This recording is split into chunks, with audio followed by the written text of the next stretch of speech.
آپ تمام کو بیان کیا گیا ہے کہ آج کی ہماری گفتگو کا موضوع ہے کچھ شبہات اور ان کا ازالہ۔ شبہات کا مطلب کیا ہے؟ ڈاؤٹس۔ اور یہ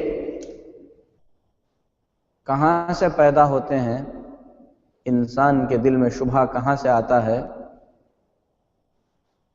شیطان بہت سارے شبہات انسان کے دل میں پیدا کرتا ہے، اور اللہ سے دعا ہے کہ اللہ تعالی ہم تمام کو شیطان کے شر سے بچائے، ہر شبہ سے اللہ تبارک و تعالی ہم سب کی حفاظت فرمائے۔ دنیا کے اندر انسان جو بھی گناہ کرتا ہے، جو بھی غلطی اس سے ہوتی ہے، اس کی دو وجوہات ہو سکتی ہیں، یعنی غلطی کے اسباب، غلطی کیوں ہوتی ہے، اگر اس کا ہم سبب دیکھیں گے، ریزن دیکھیں گے، تو دو وجہ ہو سکتی ہیں۔ اگر آدمی ان دو چیزوں کا صحیح علاج کر لے تو بے شک بہت سارے گناہوں سے، بہت ساری غلطیوں سے آدمی پاک ہو جاتا ہے، محفوظ رہتا ہے۔ غلطی یا گناہ کا ایک سبب جو ہے انسان کے اندر کی شہوتیں ہیں۔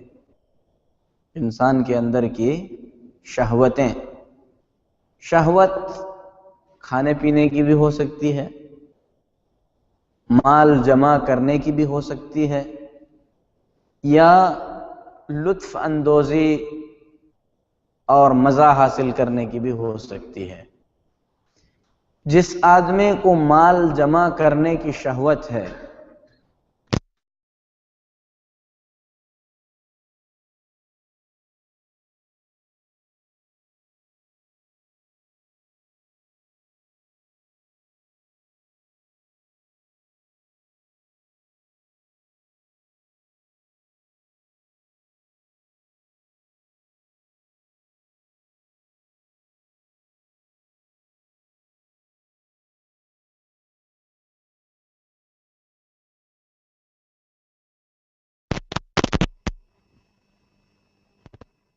حرام کی تمیز نہیں کرتا،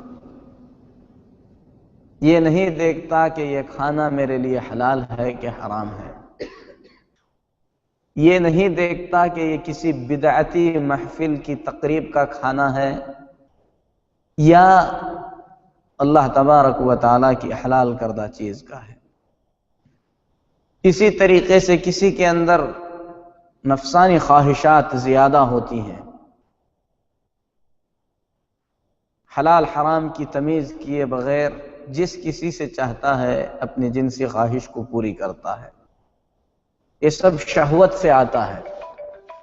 شہوت صرف جو ہے جنسی خواہش کا مطلب نہیں ہے، شہوتیں اس سے بڑھ کر ہیں۔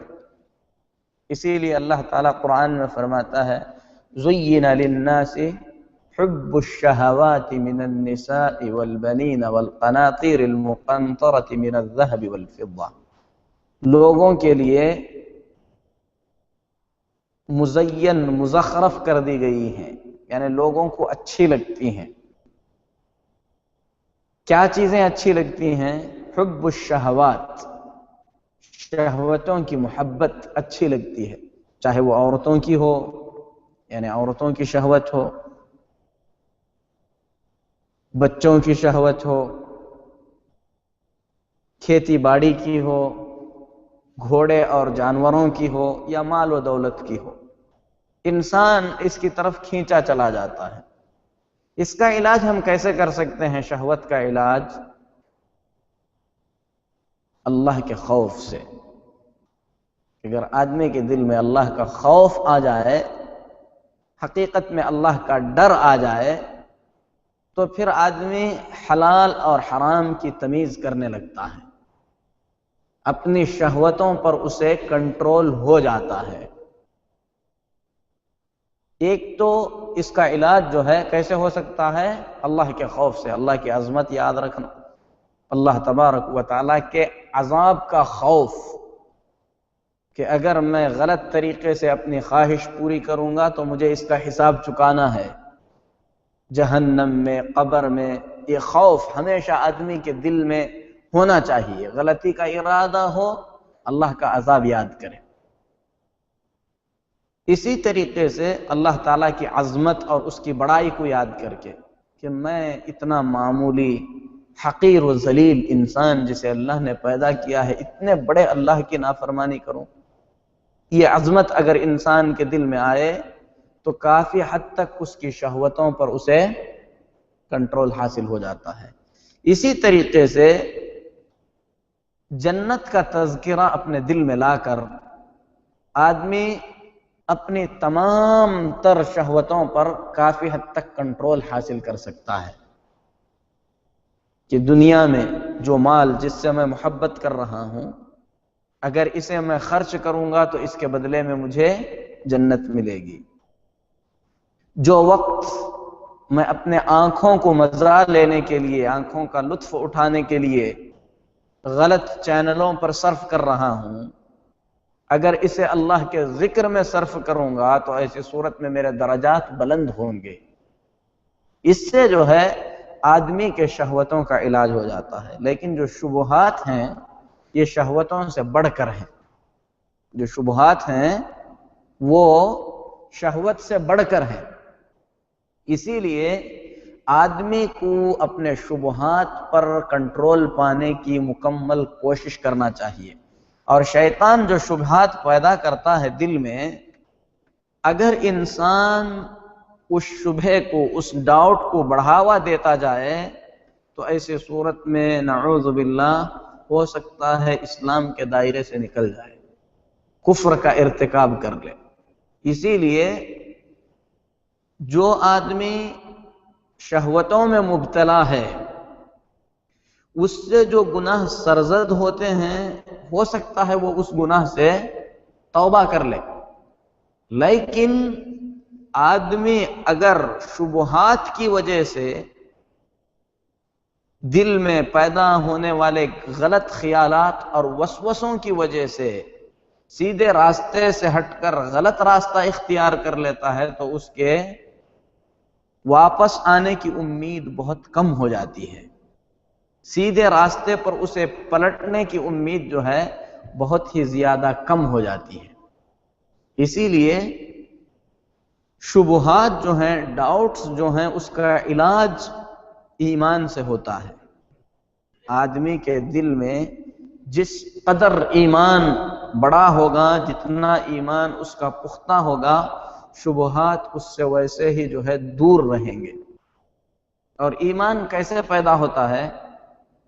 اللہ کی عظمت کے بارے میں سوچنے سے، اللہ تبارک و تعالیٰ کی آیتوں میں غور و فکر کرنے سے آدمی کا ایمان بڑھتا ہے، ایمان میں اضافہ ہوتا ہے۔ اللہ سے دعا ہے اللہ تبارک و تعالیٰ ہم تمام کو زیادہ ایمان عطا فرمائے، ہمارے ایمان کو اللہ تبارک و تعالیٰ زیادہ فرمائے۔ جو شبہات ہیں، جو ڈاؤٹس ہیں، اس کا ایک علاج سب سے بڑا یہ ہے کہ آدمی کسی شبہے کی طرف دھیان نہ دے۔ اور یہ طریقہ ہم کو اللہ کے رسول صلی اللہ علیہ وسلم نے بتلایا ہے۔ آپ صلی اللہ علیہ وسلم فرماتے ہیں شیطان کسی کے پاس آتا ہے، آ کر اس کے دل میں یہ خیال پیدا کرتا ہے کہ یہ فلاں چیز اللہ نے پیدا کیا ہے، آسمان اللہ نے پیدا کیا ہے، زمین اللہ نے پیدا کیا ہے۔ اچھی بات ہے کہ نہیں ہے؟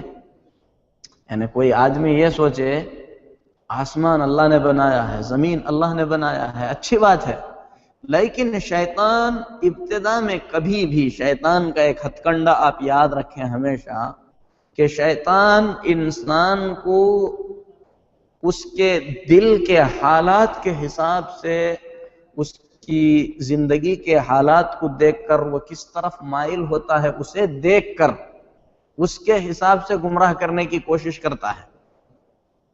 اگر کسی نمازی، نماز کے پابند، ماں باپ کے اطاعت گزار، فرما بردار اللہ تعالیٰ کے نیک بندے کو شیطان آ کر یہ کہے کہ شراب پی لے تو نہیں پیے گا۔ شیطان اس کے مطابق اس کے لیے چال چلتا ہے۔ اللہ کے نبی صلی اللہ علیہ وسلم فرماتے ہیں شیطان کسی کے پاس آتا ہے، یہ کہتا ہے کہ یہ اللہ نے پیدا کیا، یہ اللہ نے پیدا کیا، یہ اللہ نے پیدا کیا۔ اللہ کو کس نے پیدا کیا؟ اگر یہ خیال آدمی کے دل میں آئے، اسی کو شبہہ کہتے ہیں، اسی کو ڈاؤٹ کہتے ہیں، ایسے خیالات جب آدمی کے دل میں آتے ہیں، اس کا علاج کیا ہے؟ اس کا علاج یہ ہے کہ آدمی اس سلسلے میں زیادہ نہ سوچے، اپنے آپ کو ادب سکھائے، کہے کہ میں خود اللہ کا پیدا کیا ہوا ہوں، میری جو عقل ہے اس کی ایک حد ہے، میری جو عقل ہے وہ اللہ تبارک و تعالیٰ کی بنائی ہوئی ہے، میں اپنی عقل کو بہت ہی زیادہ دخل نہیں دے سکتا، خاص کر ایسی بات جو اللہ کی کتاب قرآن مجید میں ہے، ایسی بات جو نبی اکرم صلی اللہ علیہ وسلم کی سنت مطہرہ میں ہے۔ اللہ سے کوئی بات ثابت ہو گئی، اللہ کے نبی صلی اللہ علیہ وسلم سے کوئی بات ثابت ہو گئی، تو اس کے بعد مجھے اپنی عقل لڑانے کی ضرورت نہیں ہے۔ اللہ نے بتایا، ماننا مجھ پر ضروری ہے، اللہ کے رسول صلی اللہ علیہ وسلم نے بتایا، اس کا ماننا مجھ پر ضروری ہے۔ تو صحابہ نے آ کر نبی کریم صلی اللہ علیہ وسلم سے شکایت کی، کہا کہ اے اللہ کے رسول صلی اللہ علیہ وسلم، ہم میں سے کسی کے دل میں کچھ ایسے خیالات آتے ہیں کہ ان خیالات کے بہکاوے میں بہنے سے بہتر ہے کہ ہم جل کر کوئلہ بن جائیں، یعنی بڑے برے خیالات ہوتے ہیں، ہم کیا کریں؟ نبی صلی اللہ علیہ وسلم نے کیا علاج سکھایا؟ اللہ کے رسول صلی اللہ علیہ وسلم نے فرمایا کیا ایسے خیالات تمہارے دل میں آتے ہیں؟ اگر آتے ہیں تو اس کا مطلب یہ ہے کہ یہ شیطان کے پیدا کیے ہوئے ہیں، اور شیطان مومنوں کو بہکانے کی کوشش کرتا ہے۔ جب ایسے خیالات آئیں تو اعوذ باللہ پڑھیں، اور اپنے سوچ کا جو دھیان ہے اس کو جو ہے کسی دوسری طرف جو ہے مبذول کر دیں، کیونکہ ایک ایسا شبہہ ہو، ایک ایسا ڈاؤٹ ہو تو اس کا جواب دیں گے، ہزاروں پیدا ہوں گے، آپ ہر ایک کا جواب دیتے چلے جائیں گے تو ایسی صورت میں یہ کبھی ختم نہیں ہوں گے، اور شیطان آپ کو اللہ کی عبادت سے غافل کر کے ایسی چیزوں میں لگانا چاہتا ہے۔ اسی لیے امام احمد بن حنبل رحمۃ اللہ علیہ کے زمانے میں غالباً جو ہے ایک بہت بڑے فلسفی بغداد میں آئے، ان کی بڑی شہرت تھی، کسی نے کہا کہ اللہ تبارک و تعالی موجود ہے، اس کی 1000 دلیلیں یہ دیتے ہیں۔ کتنی دلیلیں دیتے ہیں؟ 1000 دلیلیں دیتے ہیں۔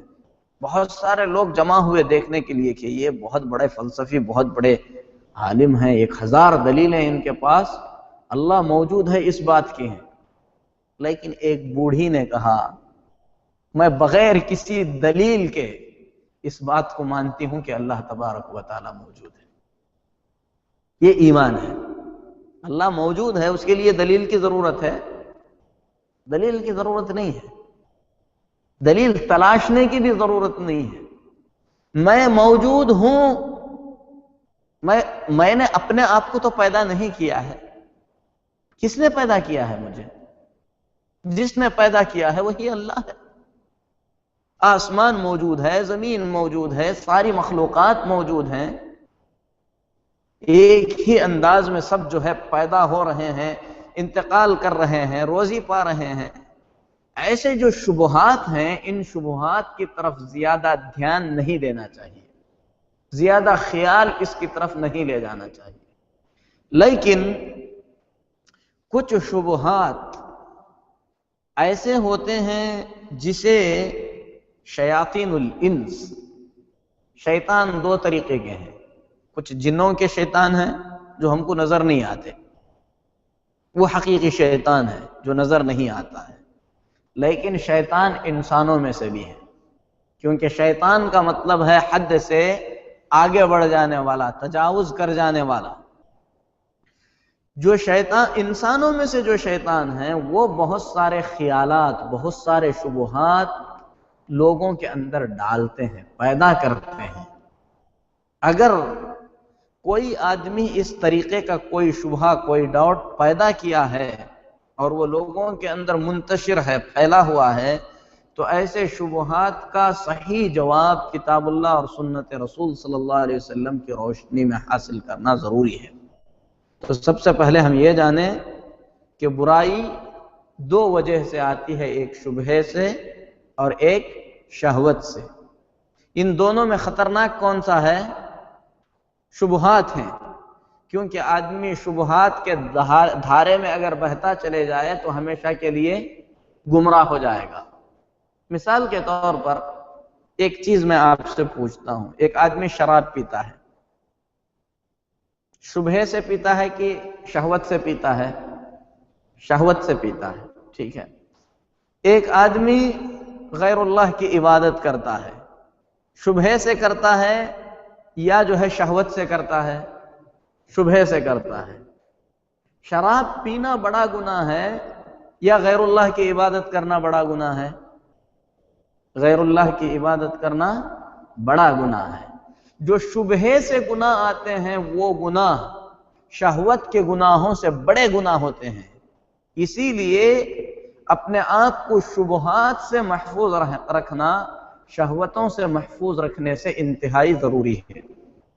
اگر ہم لوگ یہ سنیں، میں آپ سے ایک سوال کرتا ہوں، اگر کسی سے یہ کہا جائے کہ کسی آدمی نے نعوذ باللہ کسی بستی کے اندر کسی پاک دامن لڑکی سے زبردستی زنا کر لیا، اور وہیں پر یہ کہا جائے کہ اسی بستی میں ایک آدمی نے ایک مزار پر ایک مرغا ذبح کر دیا، دونوں میں بڑا گنہگار کون سا ہے؟ جس نے مرغا ذبح کیا وہ بڑا گنہگار ہے۔ کیوں بڑا گنہگار ہے؟ کیونکہ اس نے شرک کیا، اور شرک ایسا گناہ ہے جو کبھی معاف نہیں کیا جاتا سوائے توبہ کے۔ اسی لیے یہ جو شبہات سے جو گناہ آتے ہیں، یہ گناہ حقیقت میں شہوت کے گناہوں سے بڑے ہوتے ہیں، اور جو آدمی شہوتوں سے گناہ کرتا ہے اسے اپنے گناہ کا احساس رہتا ہے، لیکن جو آدمی شبہے سے گناہ کرتا ہے وہ یہ سمجھتا ہے کہ میں تو اچھا کر رہا ہوں، میں تو بھلا کر رہا ہوں۔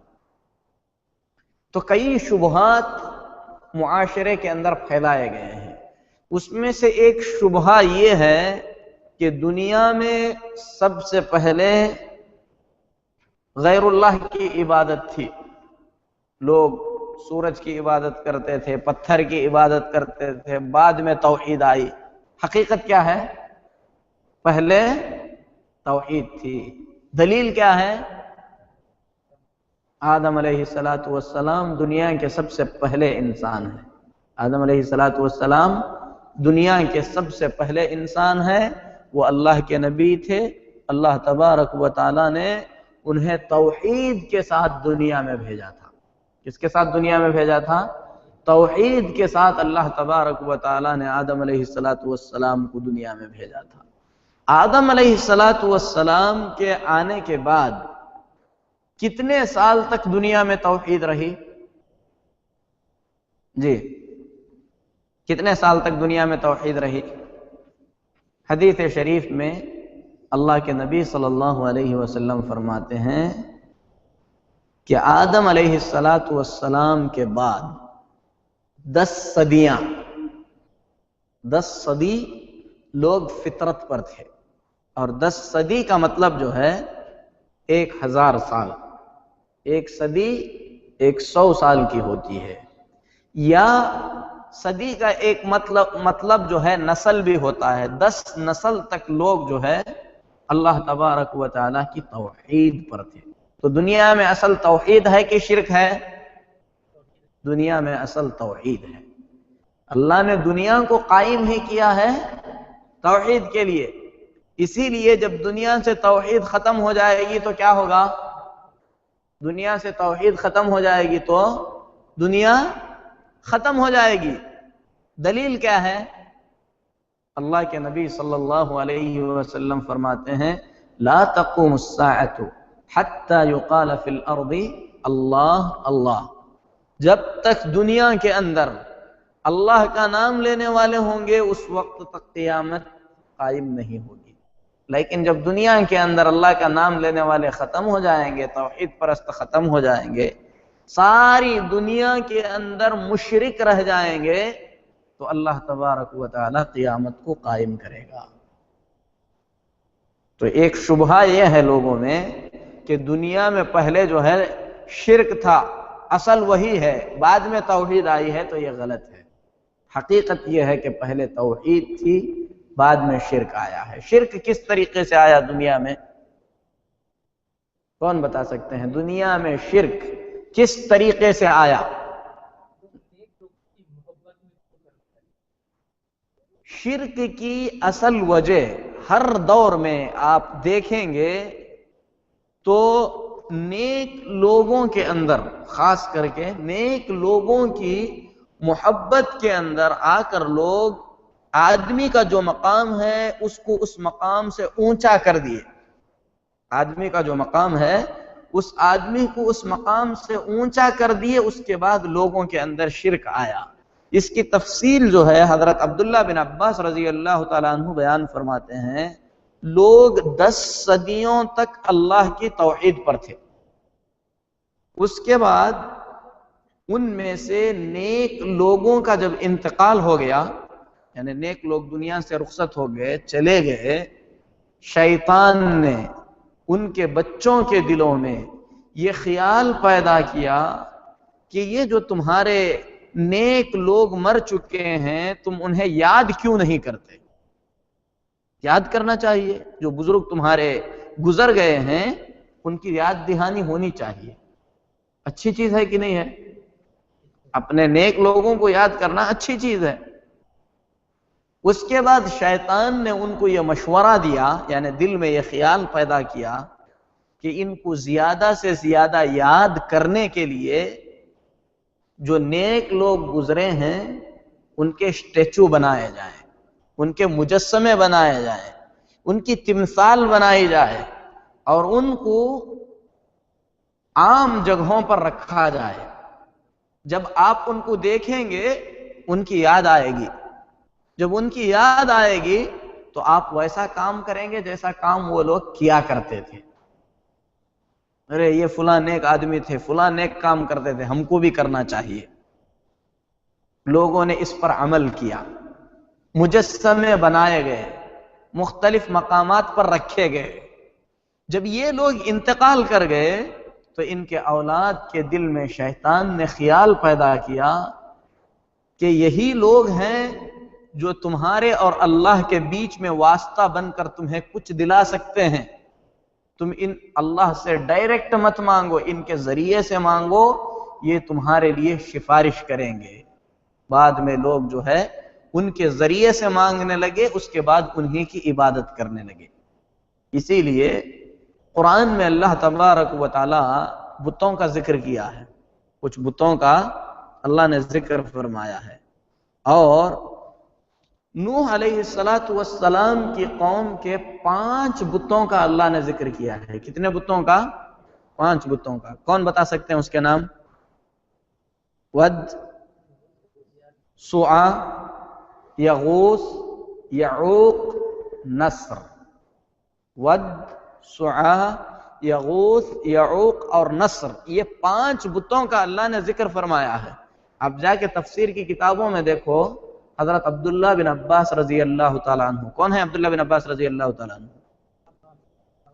عباس رضی اللہ تعالیٰ عنہ کے بیٹے۔ عباس رضی اللہ تعالیٰ عنہ کون ہے؟ نبی صلی اللہ علیہ وسلم کے چچا۔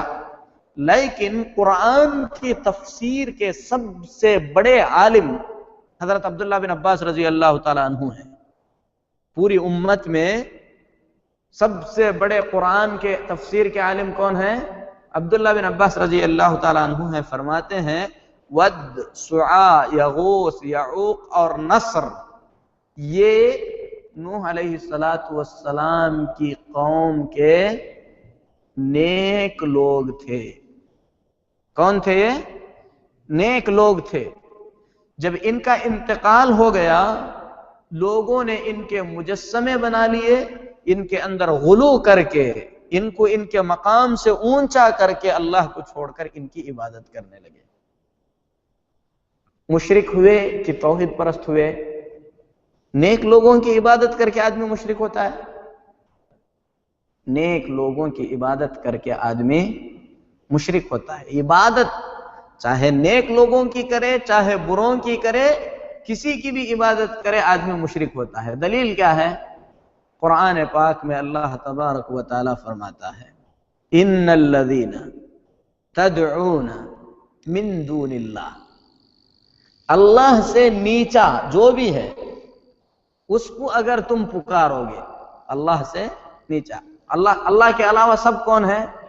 اللہ کے نیچے ہیں کہ نہیں ہیں؟ اللہ کے انبیاء اللہ سے نیچے ہیں کہ اللہ تعالیٰ کے برابر ہیں؟ اللہ سے نیچے ہیں۔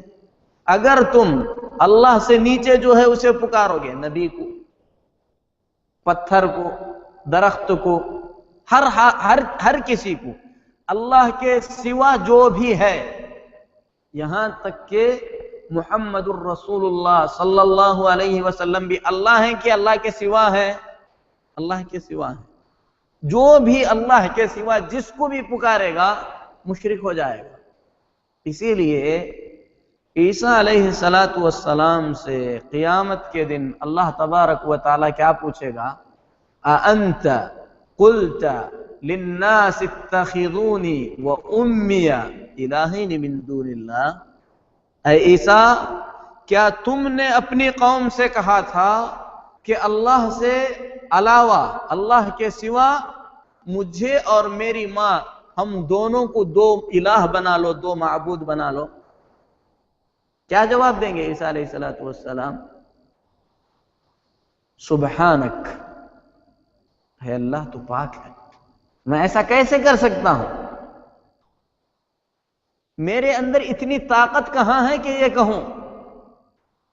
ان کنت قلتہ فقد علمتہ، اگر میں نے ایسی کوئی بات کہی ہوگی تو تو جانتا ہے۔ تعلم ما فی نفسی، میرے دل میں کیا ہے وہ تجھے معلوم ہے۔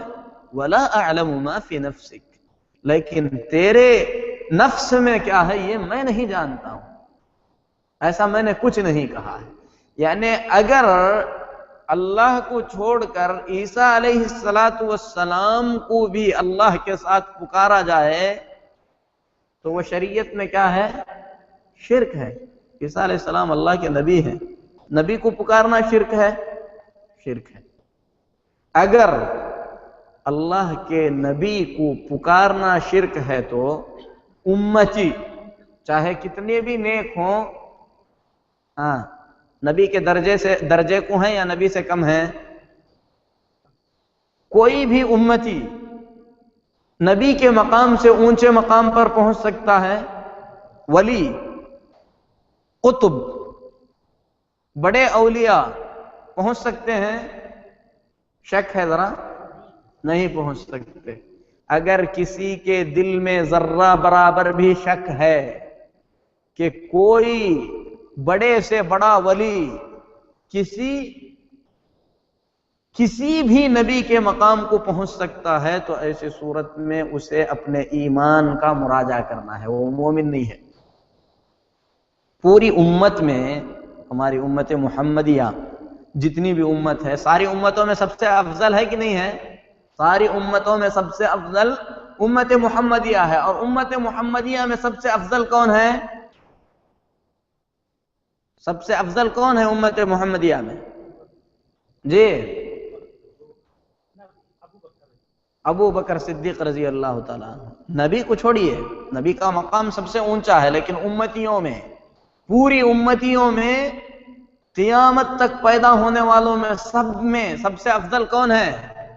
ابو بکر صدیق رضی اللہ تعالیٰ عنہ، ابو بکر صدیق رضی اللہ تعالیٰ عنہ اور ابو بکر صدیق رضی اللہ تعالیٰ عنہ جیسے اور بہت سارے ابو بکر مل کر بھی کسی بھی نبی کے مقام کو نہیں پہنچ سکتے۔ نبی کا مقام سب سے اونچا ہے، لیکن مسلمانوں میں سے کچھ مسلمان یا اپنے آپ کو مسلمان کہنے والے کچھ کا ایسا عقیدہ ہے کہ ولی نبی سے اونچا ہوتا ہے۔ اگر کوئی یہ عقیدہ رکھے تو وہ مسلمان نہیں ہے۔ اگر کوئی یہ عقیدہ رکھے کہ کوئی ولی کسی بھی نبی سے اونچے مقام کا ہے تو ایسی صورت میں وہ مسلمان نہیں ہے۔ سب سے اونچا مقام پورے انسانوں میں اللہ کے نبیوں کا ہے۔ نبیوں میں سب سے اونچا مقام محمد الرسول اللہ صلی اللہ علیہ وسلم کا ہے۔ پھر اس کے بعد امتیں ہیں، امتوں میں سب سے اونچا مقام امت محمدیہ کا ہے۔ امت محمدیہ میں سب سے اونچا مقام ابو بکر صدیق رضی اللہ تعالیٰ عنہ کا ہے۔ پھر اس کے بعد عمر بن خطاب رضی اللہ تعالیٰ عنہ کا ہے۔ پھر اس کے بعد عثمان بن عفان رضی اللہ تعالیٰ عنہ کا ہے۔ پھر اس کے بعد حضرت علی رضی اللہ تعالیٰ عنہ کا ہے۔ پھر اس کے بعد باقی ان 10 صحابہ کا ہے جن کو جنت کی بشارت دی گئی ہے۔ پھر اس کے بعد تمام مہاجر صحابہ ہیں، پھر انصاری صحابہ ہیں، بلکہ اس کے بعد جو ہے یعنی عشرہ مبشرہ کے بعد وہ صحابہ ہیں جو جنگ بدر میں شریک ہوئے تھے، پھر مہاجر ہیں، پھر انصار ہیں، پھر سارے صحابہ ہیں۔ جتنے بھی صحابہ کے بعد ہیں، صحابہ کے بعد جتنے بھی ہیں، تابعین، تبع تابعین، ان میں سے کوئی بھی کتنے بھی نیک کیوں نہ ہو کسی بھی صحابی کے درجے کو نہیں پہنچ سکتے۔ یعنی نبی صلی اللہ علیہ وسلم کے بہت سے صحابہ ہیں، لاکھوں صحابہ ہیں، جن میں سے کچھ صحابہ کے نام ہم تک پہنچے ہیں، بہت سارے صحابہ ہیں جن کے نام بھی ہم تک نہیں آئے، لیکن امتیوں میں سے صحابہ کے بعد جتنے بھی آئے ہیں، کوئی بھی کتنا بھی نیک کیوں نہ ہو کسی صحابی کے مقام کو نہیں پہنچ سکتا۔ صحابہ کا مقام سب سے اونچا ہے امت میں۔ پھر اس کے بعد جو تابعین ہیں، تبع تابعین ہیں، ان میں سے کوئی کسی سے افضل، کوئی کسی سے مفضول ہو سکتا ہے، اور فضیلت کسی کو کس اعتبار سے ملتی ہے؟ فضیلت کوئی اللہ کے نزدیک اونچے مقام والا کیسے ہو سکتا ہے؟ تقوی کی بنیاد پر ہو سکتا ہے۔ دلیل کیا ہے؟ قرآن میں اللہ فرماتا ہے ان اکرمکم عند اللہ اتقاکم، تم میں سے سب سے زیادہ نیک اللہ کے پاس مرتبے والا اللہ کے پاس وہ ہے جو تقوی والا ہے۔ تو اب جب ہم یہاں پر یہ سمجھ لیے کہ سب سے نیک محمد الرسول اللہ صلی اللہ علیہ وسلم ہے، اگر کوئی آدمی محمد الرسول اللہ صلی اللہ علیہ وسلم کو بھی اللہ کے ساتھ کسی کو شریک کرتا ہے تو وہ توحید والا ہے کہ مشرک ہے؟ مشرک ہے۔ تو یہ ایک شبہہ ہے، بعض لوگوں کا یہ شبہہ ہے کہ اللہ تبارک و تعالیٰ کے ساتھ پتھر کی عبادت کریں تو شرک ہے، درخت کی عبادت کریں تو شرک ہے، بتوں کی عبادت کریں تو شرک ہے، نیک لوگوں کو پکارنا شرک نہیں ہے، ایسا لوگ سمجھتے ہیں۔ یہ ڈاؤٹ ہے، شبہہ ہے، جبکہ اللہ تبارک و تعالیٰ فرماتا ہے کہ اللہ کے سوا کسی کی بھی عبادت کی جائے وہ شرک ہے۔ واضح ہو گئی بات ہے؟ یہ ایک شبہہ اور یہ جو ہے اس کا جواب ہے۔ اچھا، عبادت کے اندر کچھ عبادتیں عبادت میں داخل ہیں کہ نہیں ہیں بول کے لوگوں کو شبہہ ہے۔ مثال کے طور پر اگر آپ کسی قبر پرست سے کہیں کہ آپ مزار پہ جا کر جو چڑھاوا چڑھاتے ہیں یا ولی اللہ سے جو آپ مدد مانگتے ہیں یہ شرک ہے، تو وہ کہے گا کہ نہیں، یہ شرک نہیں ہے، میں شرک نہیں کرتا ہوں۔ اگر آپ اس سے پوچھیں شرک کیا ہے، کہے گا کہ شرک کا مطلب کیا ہے؟ بتوں کی عبادت کرنا جو ہے شرک کا مطلب ہے۔ تو آپ اس سے یہ پوچھیں بتوں کی عبادت کے علاوہ یا بتوں سے پوجنے کے علاوہ نبیوں کی عبادت کرنا شرک ہے کہ نہیں ہے، تو ایسی صورت میں وہ حیران رہ جائے گا۔ اگر کہے گا کہ شرک ہے تو نبی کی عبادت کرنا شرک ہے تو ولی کی عبادت کرنا بھی شرک ہے، یعنی شرک صرف بتوں کی عبادت کرنا نہیں ہے۔ اگر کہے کہ ولیوں کی عبادت کرنا شرک نہیں ہے تو آپ اس سے یہ کہہ سکتے ہیں کہ جتنے کرسچنس ہیں وہ مشرک نہیں ہیں، کیونکہ وہ کس کی عبادت کرتے ہیں؟ عیسیٰ علیہ السلام کی، اللہ کے نبی ہیں۔ نبی کی عبادت کرنا اگر شرک نہیں ہے تو کرسچن جو ہے کافر نہیں ہے، وہ جنتی ہیں، کوئی مسلمان یہ نہیں کہہ سکتا۔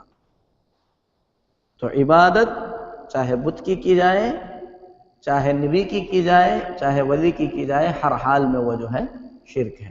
اسی طریقے سے کچھ لوگوں کا یہ شبہہ ہے، غیر اللہ کے نام پر یا غیر اللہ کے لیے جانور ذبح کرنا درست نہیں ہے، صحیح ہے؟ غیر اللہ کے لیے جانور ذبح کرنا صحیح نہیں ہے۔ کسی مہمان کے آمد پر، کوئی مہمان آ گیا، آپ خوشی کے لیے جو ہے جانور کا ذبح کرتے ہیں۔ کس کے لیے آپ نے جانور ذبح کیا؟ مہمان کے لیے۔ شرک ہوا کہ نہیں ہوا؟ غیر اللہ کے لیے جانور ذبح کرنا شرک ہے۔ مہمان کے لیے آپ نے جانور ذبح کیا، شرک ہوا کہ نہیں ہوا؟ کیوں نہیں ہوا؟ مہمان کے لیے آپ نے جانور ذبح کیا، لیکن آپ نے مہمان کے لیے جو جانور ذبح کیا ہے مہمان کو کھلانے کے لیے ہے، اور اللہ کے لیے جو جانور ذبح کرتے ہیں اللہ کو کھلانے کے لیے نہیں ہے۔ اسی لیے نہ اللہ کو اس کا گوشت پہنچتا ہے اور نہ ہی اس کا خون پہنچتا ہے۔ کیا پہنچتا ہے اللہ تبارک و تعالیٰ کو؟ تقویٰ پہنچتا ہے۔ اور مہمان کے لیے آپ جانور ذبح کر کے آپ خود کھا لیں اور کہیں کہ میں نے اس کا تقویٰ آپ کو پہنچا دیا، تو کوئی مہمان آپ سے خوش ہوگا؟ نہیں ہوگا۔ تو یہاں پر مہمان کی تکریم کے لیے، مہمان کی عزت کے لیے، اسے بھی ایک عبادت سمجھ کر حقیقت میں اللہ کو خوش کرنے کے لیے ہی جانور ذبح کیا جاتا ہے۔ آدمی حقیقت میں یہاں پر بھی اس کا مقصد کیا ہے؟ کسے خوش کرنا ہے؟ اللہ تبارک و تعالیٰ کو خوش کرنا ہے۔ ایسے ہی شبہات میں سے کچھ لوگوں کا یہ شبہہ ہے، آپ ڈوب رہے ہیں، کسی کو مدد کے لیے پکارتے ہیں، بچاؤ بچاؤ، جل رہے ہیں، مدد کے لیے پکارتے ہیں، بچاؤ بچاؤ، ٹھیک ہے؟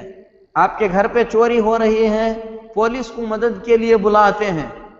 اگر کوئی آدمی کسی ولی سے مدد مانگے تو آپ اسے شرک کہتے ہیں، صحیح ہے کہ نہیں؟ یعنی وہاں آپ مدد کے لیے بلا سکتے، اور یہاں پر ہم اگر مدد کے لیے بلائیں تو ایسی صورت میں مشرک ہو جائیں گے۔ شبہہ ہے یہ کوئی دلیل نہیں ہے، اسے لوگ دلیل سمجھتے ہیں، دلیل نہیں ہے، اس کو شبہہ کہتے ہیں۔ اور اس کا جواب کیا ہے؟ دونوں چیزیں قرآن میں بیان کی گئی ہیں۔ موسیٰ علیہ السلام جب دو لڑنے والوں کے پاس سے گزر رہے تھے، ایک فرعون کے گروپ کا آدمی تھا اور ایک موسیٰ علیہ السلام کی قوم کے گروپ کا آدمی تھا۔ قرآن میں اللہ فرماتا ہے فَاسْتَغَاثَهُ الَّذِي مِنْ شِيعَتِهِ عَلَى الَّذِي مِنْ عَدُوِّهِ، جو شخص موسیٰ علیہ السلام کی جماعت کا تھا اس نے اپنے دشمن پر موسیٰ علیہ السلام سے مدد چاہی۔ اللہ نے خود ذکر کیا کہ اس نے مدد چاہی اور موسیٰ علیہ السلام نے اس کی مدد بھی فرما دی۔ جائز ہے کہ نہیں ہے؟ جائز ہے، لیکن کیسی مدد ہے؟ جسے آپ دیکھتے ہیں، جو مدد کرنے پر قادر ہے، دینا اس کے بس میں ہے، آپ کی مدد کرنا اس کے اختیار میں ہے، ظاہری طور پر سبب کے طور پر وہ آپ اسے استعمال کر سکتے ہیں، تو کوئی حرج نہیں ہے۔ لیکن یہاں پر جس مدد کو شرک کہا گیا ہے وہ کس قسم کی ہے؟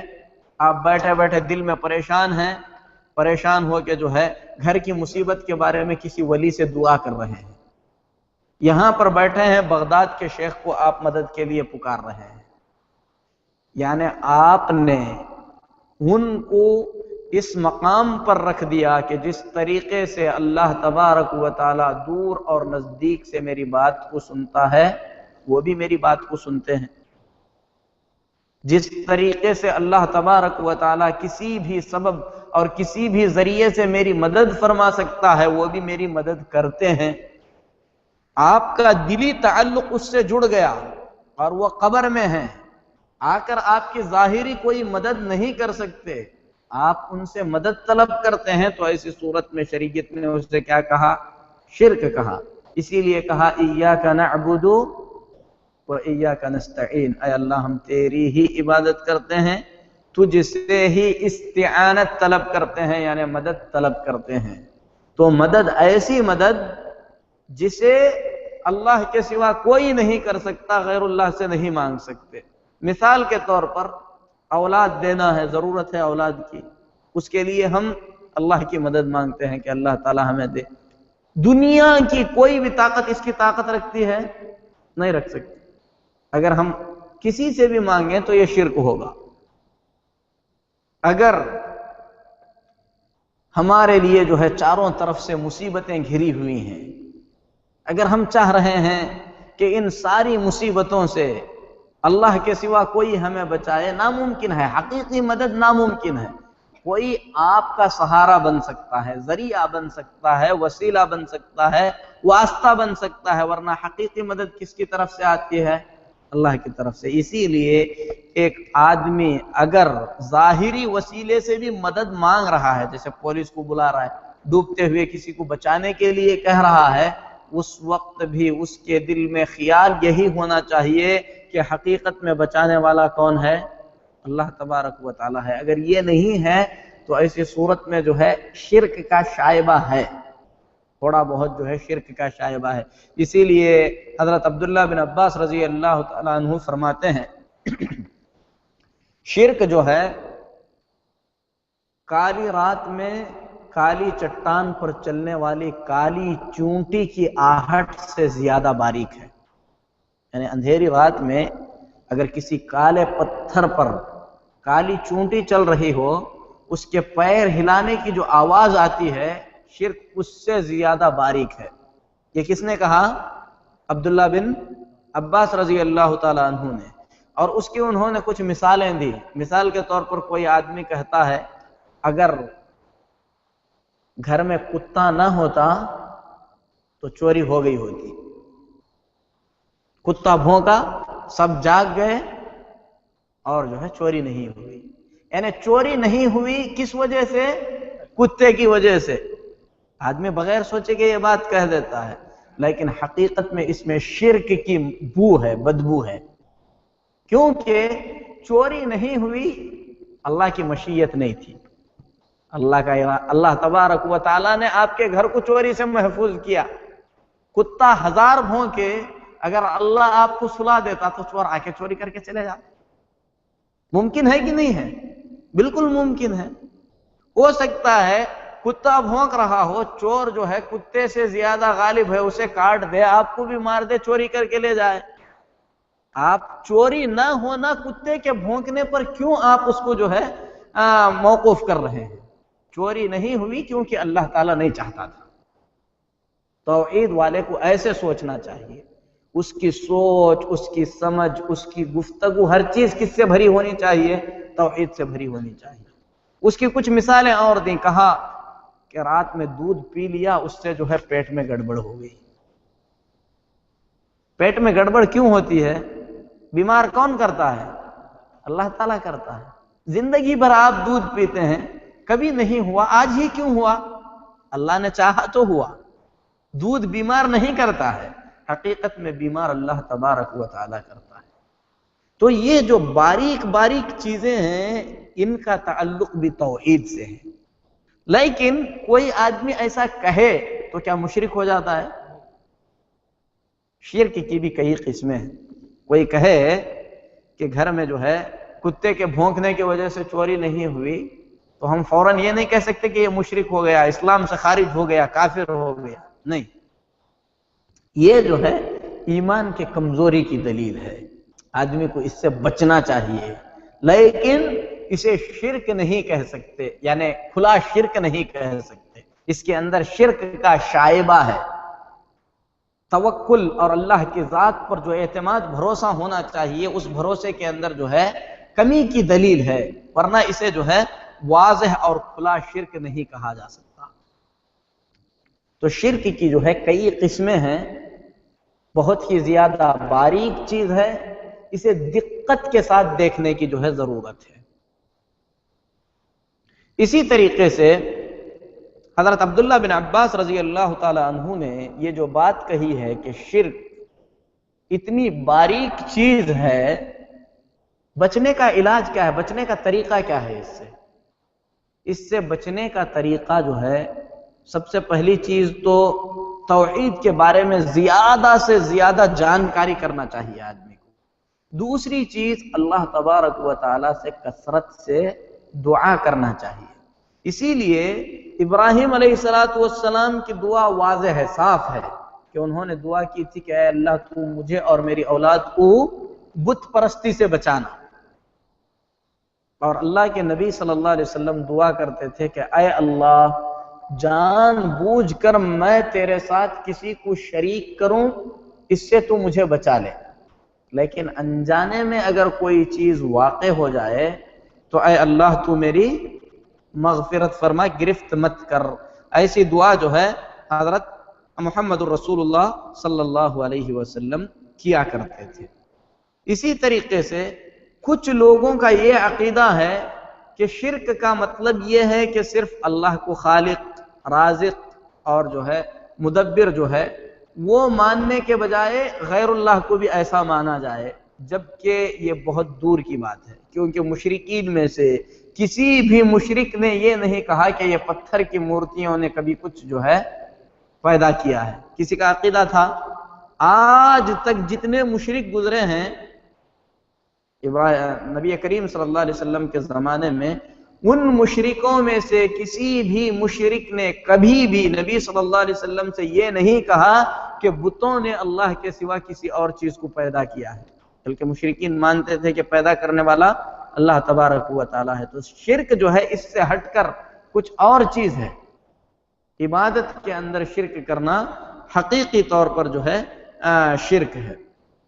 اسی طریقے سے شرک کے اندر جو ہے یہ چیز داخل ہے کہ آدمی جو عمل کر رہا ہے اللہ ہی کے لیے کر رہا ہے، اللہ ہی کے لیے کر رہا ہے، لیکن ساتھ میں دکھاوا آ جائے، ساتھ میں دکھاوا آ جائے تو ایسی صورت میں وہ کیا ہو جاتا ہے، چھوٹا شرک ہو جاتا ہے۔ اسے جو ہے شرک اصغر کہا گیا ہے۔ کیوں شرک کہا گیا اس عمل کو؟ کیونکہ عمل کس کے لیے ہونا چاہیے؟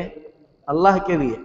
نماز ہم اللہ ہی کے لیے پڑھ رہے ہیں، لیکن نماز پڑھتے پڑھتے دل میں خیال آ گیا کہ فلاں دیکھ کر میری تعریف کرے، مجھے نمازی سمجھے، تو عمل خالص جس کے لیے ہونا چاہیے تھا اس سے ہٹ کر کسی اور کے لیے ہو گیا، یعنی اللہ کے لیے ہی ہم کر رہے تھے لیکن غیر اللہ کو ہم نے دخل کر لیا، اندر داخل کر لیا، کسی کی تعریف کے ہم جو ہے متمنی ہو گئے، ہمارے دل میں کسی کے تعریف کی خواہش آ گئی، تو ایسی صورت میں اخلاص ہمارے عمل سے ختم ہو گیا، تو ایسی صورت میں وہ کیا ہو گیا؟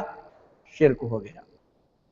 تو یہ مختلف شکلیں ہیں شرک کی، اور اس میں سب سے بڑا جو شبہہ یا سب سے بڑا جو ڈاؤٹ ہے وہ اسی وجہ سے ہے کہ عبادت کا مطلب جو ہے لوگ سمجھنے کے اندر گڑبڑی کرتے ہیں، اسی کی وجہ سے بہت ساری چیزوں کو جو ہے شرک میں داخل کر دیتے ہیں۔ اگر اس قسم کے کچھ شبہات معاشرے کے اندر پھیلے ہوئے ہیں، اگر اس کے بارے میں کسی کو کچھ پوچھنا ہے تو جو ہے کچھ پوچھ سکتے ہیں۔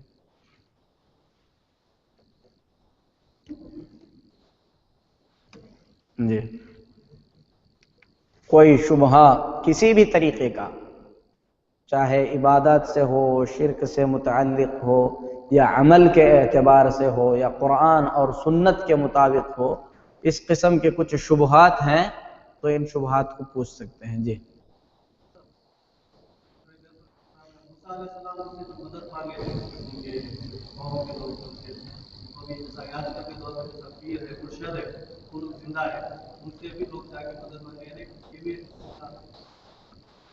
بھائی کا سوال ہے کہ موسیٰ علیہ السلام کی زندگی میں موسیٰ علیہ السلام کی قوم کے آدمی نے موسیٰ علیہ السلام سے مدد مانگا تھا، تو اس دور میں جو پیر و مرشد ہیں کیا ان سے مدد مانگ سکتے ہیں؟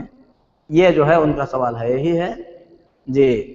موسیٰ علیہ السلام سے اس نے مدد جو ہے اس لیے نہیں مانگا تھا کہ یہ پیر ہیں یا مرشد ہیں یا ولی ہیں یا نبی ہیں، بلکہ یہ وہ وقت تھا جب موسیٰ علیہ السلام کو ابھی جو ہے نبوت بھی نہیں ملی تھی، کیونکہ موسیٰ علیہ السلام جو ہے اس کو مارنے کے بعد دوسرے دن ویسا ہی واقعہ پیش آیا، دوسرے کو بھی آپ نے مارا، وہ مر گیا۔ اس کے بعد موسیٰ علیہ السلام جو ہے وہاں سے نکل کر مدین کی طرف چل پڑے۔ مدین میں جا کر وہاں پر موسیٰ علیہ السلام نے 10 سال یا 7 سال جو ہے زندگی بسر کی۔ پھر اس کے بعد جب واپس ہونے لگے تو اس وقت موسیٰ علیہ السلام کو جو ہے نبوت ملی۔ تو یہاں پر موسیٰ علیہ السلام سے جو مدد مانگی گئی ہے وہ عام انسان سے مدد مانگنے کے جیسی مدد ہے۔ جیسے میں لڑ رہا ہوں، کمزور پڑ گیا، میرا دشمن بھاری ہے، میں نے کسی سے مدد مانگی، تو اس طریقے کی مدد ہے۔ اور یہ مدد جو ہے، اس قسم کی مدد آپ کسی سے بھی لے سکتے ہیں، یہاں تک کہ کسی کافر سے بھی لے سکتے ہیں، سمجھ رہے ہیں؟ جیسے آپ کے پاس کوئی بھاری چیز ہے، آپ اٹھا نہیں پا رہے، کوئی کافر گزر رہا ہے، آپ کہیں کہ اس کو اٹھانے میں تھوڑی مدد کیجئے، تو ایسی صورت میں یہ اس کے اختیار کی چیز ہے، اس پر اس کی طاقت ہے، ایسا کر سکتا ہے، اس قسم کی مدد مانگنے میں کوئی حرج نہیں ہے۔ مدد ہو، ایسے ہی خوف کا مسئلہ ہے۔ قرآن پاک میں اللہ تعالیٰ فرماتا ہے فَلَا تَخَافُوهُمْ وَخَافُونِ إِن كُنتُم مُؤْمِنِينَ، اگر تم مومن ہو تو کس سے ڈرو؟ صرف مجھ سے ڈرو، اللہ تعالیٰ سے صرف ڈرنا ہے۔ لیکن کسی آدمی کے سامنے شیر آ گیا، ڈر گیا، تو کیا یہ شرک ہے؟ اس کو جو ہے خوف طبیعی کہتے ہیں، طبیعی خوف، یہ اللہ نے ہر ایک کے اندر رکھا ہے۔ اسی لیے موسیٰ علیہ السلام کے بارے میں اللہ تعالیٰ فرماتا ہے کہ جب موسیٰ علیہ السلام کا جادوگروں سے مقابلہ ہوا، جادوگروں نے میدان میں رسیاں اور لاٹھیاں پھینک دی، تو موسیٰ علیہ السلام کو جادوگروں کے جادو کے زور سے ایسا لگنے لگا کہ یہ رسیاں جو ہے اور لاٹھیاں سانپ بن کر دوڑ رہی ہیں۔ اس کے بعد اللہ تعالیٰ فرماتا ہے فَأَوْجَسَ فِي نَفْسِهِ خِيفَةً مُوسَىٰ، موسیٰ علیہ السلام کے دل میں خوف محسوس ہونے لگا۔ جادوگروں سے ڈر گئے کیا؟ نہیں، یہ ایک طبیعی خوف ہے کہ میں مقابلے کے لیے آیا ہوں، یہ ہزاروں جادوگر جمع ہیں، ایک طبیعی خوف ہے۔ اللہ نے اسے شرک نہیں کہا، بلکہ اللہ نے تسلی دیا، قُلْنَا لَا تَخَفْ إِنَّكَ أَنْتَ الْأَعْلَى، ہم نے کہا کہ ڈرو نہیں، غلبہ تم کو ہی ملے گا۔ تو یہ جو خوف ہے یہ طبیعی خوف ہوتا ہے، اور جس خوف سے منع کیا گیا ہے وہ دل کی کیفیت ہے۔ وہ کیسا خوف ہے؟ وہ خوف ایسا ہے کہ اندھیرے میں ہم جو ہے گناہ کر رہے ہیں، لیکن دل میں خوف ہے کہ اس گناہ کی اللہ پکڑ کرے گا، ٹھیک ہے؟ لیکن اگر کوئی آدمی کسی مزار کے پاس سے گزر رہا ہے، کسی درگاہ کے پاس سے گزر رہا ہے، کسی مندر کے پاس سے گزر رہا ہے، جاتے ہوئے لوگ وہاں پہ پیسہ پھینکتے ہیں یا ڈبے میں پیسہ ڈالتے ہیں، اور کوئی گزر جائے، گزرتے گزرتے یہ سوچے کہ ڈبے میں میں نہیں ڈالا ہوں، کچھ نہ کچھ ہو جائے گا، حادثہ ہو جائے گا، یہ جو خوف ہے اس قسم کا خوف ہے جس سے منع کیا گیا ہے۔ اگر آپ کے دل میں یہ خوف آ جائے کہ مزار سے گزرتے ہوئے میں نے نذرانہ نہیں دیا، میرا کچھ برا ہو جائے گا، تو ایسی صورت میں آپ مشرک ہیں۔ اس خوف سے اللہ تبارک و تعالیٰ نے منع کیا ہے۔ تو جو مدد ہے، خوف ہے، اسی طریقے سے توکل ہے، بھروسہ ہے، عبادت ہے کہ نہیں ہے؟ عبادت ہے۔ اور اللہ تبارک و تعالیٰ قرآن پاک میں فرماتا ہے وَعَلَى اللَّهِ فَلْيَتَوَكَّلِ الْمُؤْمِنُونَ، مؤمنوں کو اللہ ہی پر توکل کرنا چاہیے، اللہ ہی پر بھروسہ کرنا چاہیے، ٹھیک ہے؟ اچھا، میرا کوئی مریض ہے، میں نے کسی سے قرض مانگا ہے، اس نے وعدہ کیا، اور میں نے جو ہے یہ کہا کہ مجھے آپ پر بھروسہ ہے، تو کیا میں مشرک ہو گیا؟ نہیں، مشرک نہیں ہوا، کیونکہ یہاں پر اعتماد کی بات ہے کہ مجھے آپ پر بھروسہ ہے کا مطلب یہ ہے کہ آپ انتظام کریں گے، میں اس چیز پر جو ہے یقین رکھتا ہوں۔ لیکن جس بھروسے سے منع کیا گیا ہے وہ دلی اعتماد ہے، اور یہ کس سے ہونا چاہیے؟ صرف اللہ تبارک و تعالیٰ سے ہونا چاہیے۔ یہ کیسا اعتماد ہے؟ مثال کے طور پر میری حالت ایسی تنگ ہو گئی ہے کہ اس تنگی کی حالت میں پورے راستے میرے سامنے بند ہو چکے ہیں، لیکن مجھے اللہ تبارک و تعالیٰ کی ذات پر توکل اور بھروسہ ہے۔ اس کی مثال بھی جو ہے موسیٰ علیہ السلام کا ہی واقعہ ہے۔ جب جو ہے دریا کے پاس آئے، پیچھے سے دشمن تھے، موسیٰ علیہ السلام کی قوم نے موسیٰ علیہ السلام سے کہا اِنَّا لَمُدْرَكُونَ، ہم کو تو پا لیا گیا، ہم پکڑے گئے۔ لیکن توکل، بھروسہ، یعنی ظاہری طور پر سارے راستے بند ہیں، سامنے دریا ہے، آگے جائیں گے ڈوب جائیں گے، پیچھے سے بڑا لشکر ہے جو آ کر یقیناً ہلاک کر دے گا، لیکن ایک نبی کا توکل، بھروسہ اللہ کی ذات پر اتنا ہے، ظاہری طور پر کوئی راستہ نظر نہیں آ رہا، لیکن مجھے اللہ کی ذات پر بھروسہ ہے کہ اللہ راستہ نکالے گا، اور اللہ تبارک و تعالیٰ نے ایسا راستہ نکالا جسے کوئی سوچ بھی نہیں سکتا تھا۔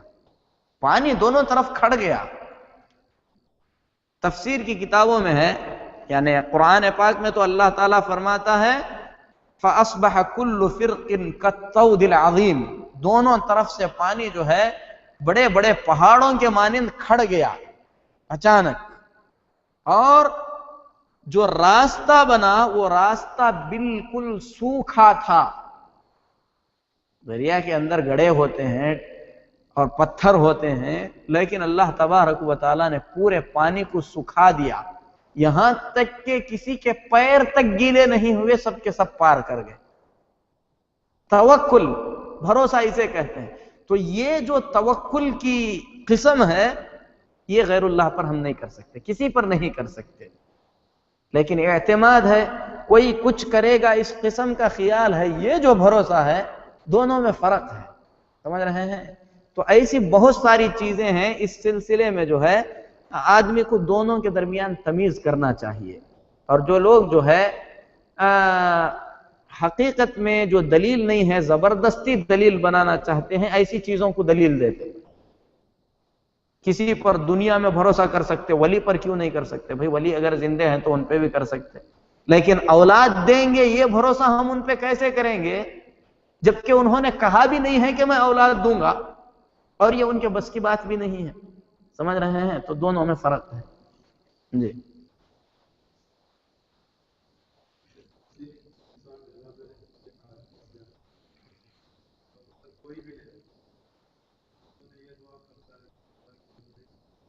جی جی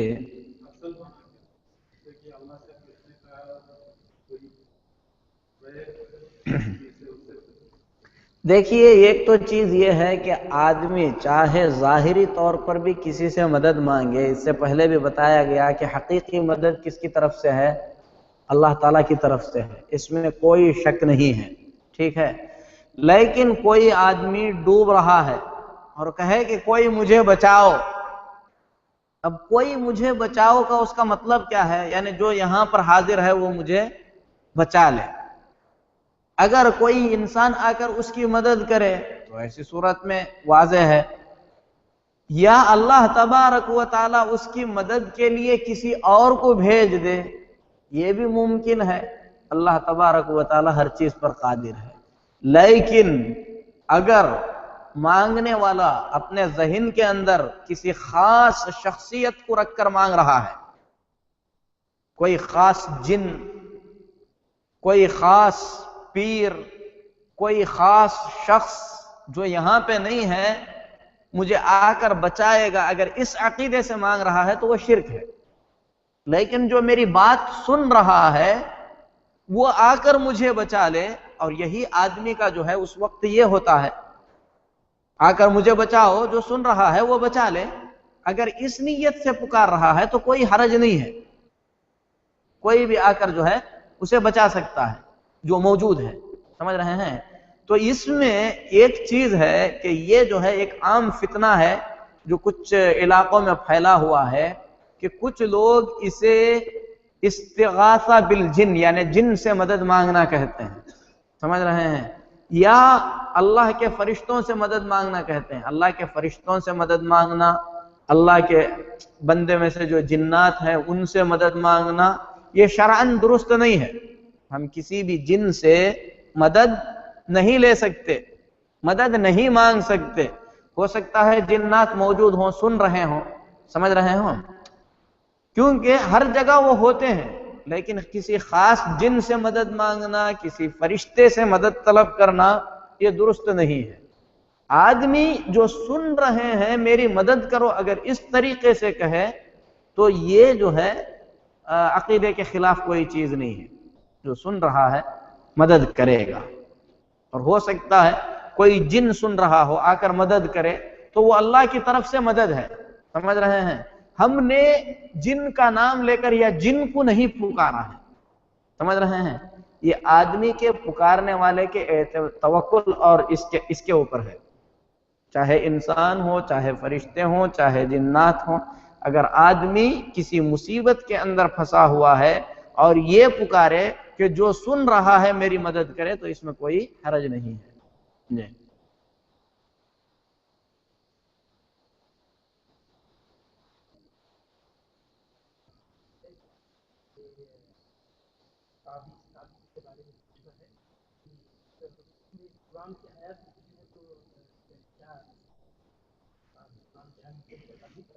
بھائی کا سوال ہے کہ تعویذ کے سلسلے میں اگر قرآن کریم کی آیتوں سے بنائی ہوئی تعویذ ہے، یہی ہے، اگر قرآن کریم کی آیتیں لکھ کر تعویذ بنائی گئی ہے تو کیا اس تعویذ کو پہن سکتے ہیں کہ نہیں پہن سکتے؟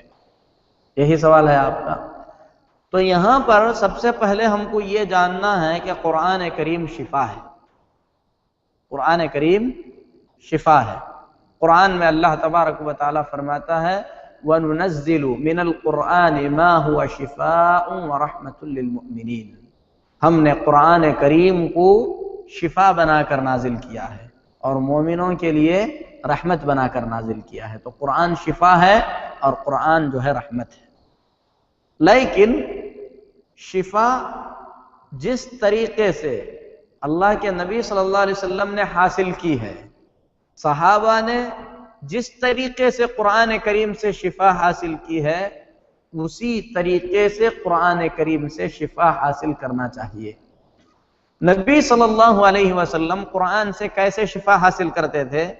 ام المؤمنین عائشہ صدیقہ رضی اللہ تعالی عنہا فرماتی ہیں کہ اللہ کے نبی صلی اللہ علیہ وسلم جب بستر پر آتے اپنے دونوں ہاتھوں کو جمع کرتے تھے، اس میں پھونکتے تھے یا آہستہ سے تھک تھکاتے تھے، قل اعوذ برب الفلق قل اعوذ برب الناس پڑھتے تھے۔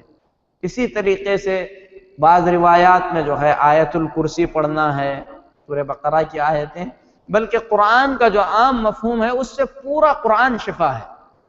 کس چیز سے شفا ہے؟ دل کی بیماریوں کے لیے بھی جو شکوک و شبہات ہیں یا شہوات ہیں، یا ظاہری بیماری کے لیے بھی۔ آپ کو سر میں درد ہو رہا ہے، آپ قرآن سے شفا حاصل کریں۔ بخار ہے، قرآن پڑھ کر دم کریں۔ آپ زخمی ہو گئے، قرآن پڑھ کر دم کریں۔ ہر بیماری کی اللہ نے قرآن میں شفا رکھی ہے، لیکن کیسے حاصل کریں؟ پڑھنا ہے، اپنے آپ پر دم کرنا ہے، اور آپ جو ہے اگر چاہیں تو دونوں ہاتھوں پر تھک تھکا کر پورے جسم پر جو ہے اسے پھیر سکتے ہیں، اس کے لیے بھی سنت سے دلیل ہے، ٹھیک ہے؟ یہ نبی صلی اللہ علیہ وسلم کا طریقہ ہے اور یہی چیز صحابہ سے ثابت ہے۔ اس کے علاوہ اسے لکھنا، گھول کر پینا، لکھنا، لکھ کر جو ہے گلے میں باندھ لینا، رٹھے پہ باندھ لینا، یہ ثابت نہیں ہے۔ جس نے شفا کہا ہے اس نے شفا حاصل کرنے کا طریقہ بتلایا ہے، اسی طریقے سے کرنا چاہیے۔ بھائی آپ جو ہے کسی صیدلیہ میں جائیں، دوا لیں گے تو کیسے استعمال کریں گے؟ اس کے بتائے ہوئے طریقے کے مطابق آپ اس دوا کو استعمال کریں گے۔ اگر کوئی آدمی کھانسی کی ٹانک لا کے جو ہے اسے انجیکشن میں بھر کے لے لے تو کیا ہوگا؟ دوا ہے، کھانسی کی ٹانک بے شک دوا ہے، لیکن اس کے استعمال کا طریقہ ویسا نہیں ہے۔ قرآن کریم شفا ہے، اس کے استعمال کا طریقہ دھو کر پینا نہیں ہے، کیونکہ وہ انک شفا نہیں ہے۔ شفا حقیقت میں کیا ہے؟ اللہ کا کلام ہے، اللہ تبارک و تعالیٰ کا کلام ہے۔ اسے زیادہ سے زیادہ پڑھیں، دم کریں، خود پر بھی دم کریں، اگر چھوٹے بچے ہیں تو ان کو جو ہے دم کر کے ان پر دم کریں، پڑھ کر ان پر پھونک کے تھکائیں۔ اسی طریقے سے جو ہے جو بیمار ہے، جو پڑھنا نہیں جانتا ہے، آپ پڑھ کر اس پر دم کریں۔ اور ضروری نہیں ہے کہ کچھ خاص آیتیں ہی پڑھنا ہے، لیکن کچھ آیات کے سلسلے میں حدیثیں آئی ہیں، جیسے سورۃ الفاتحہ کے بارے میں ہے، قل اعوذ برب الفلق اور قل اعوذ برب الناس کے بارے میں ہے، آیت الکرسی کے بارے میں ہے، سورہ بقرہ کی آخری آیات کے بارے میں ہے، سمجھ رہے ہیں، قل هو اللہ احد کے بارے میں ہے۔ ان کو زیادہ سے زیادہ آدمی پڑھے، اس کے علاوہ جو بھی قرآن یاد ہے اس کو پڑھ کر آدمی جو ہے شفا حاصل کر سکتا ہے۔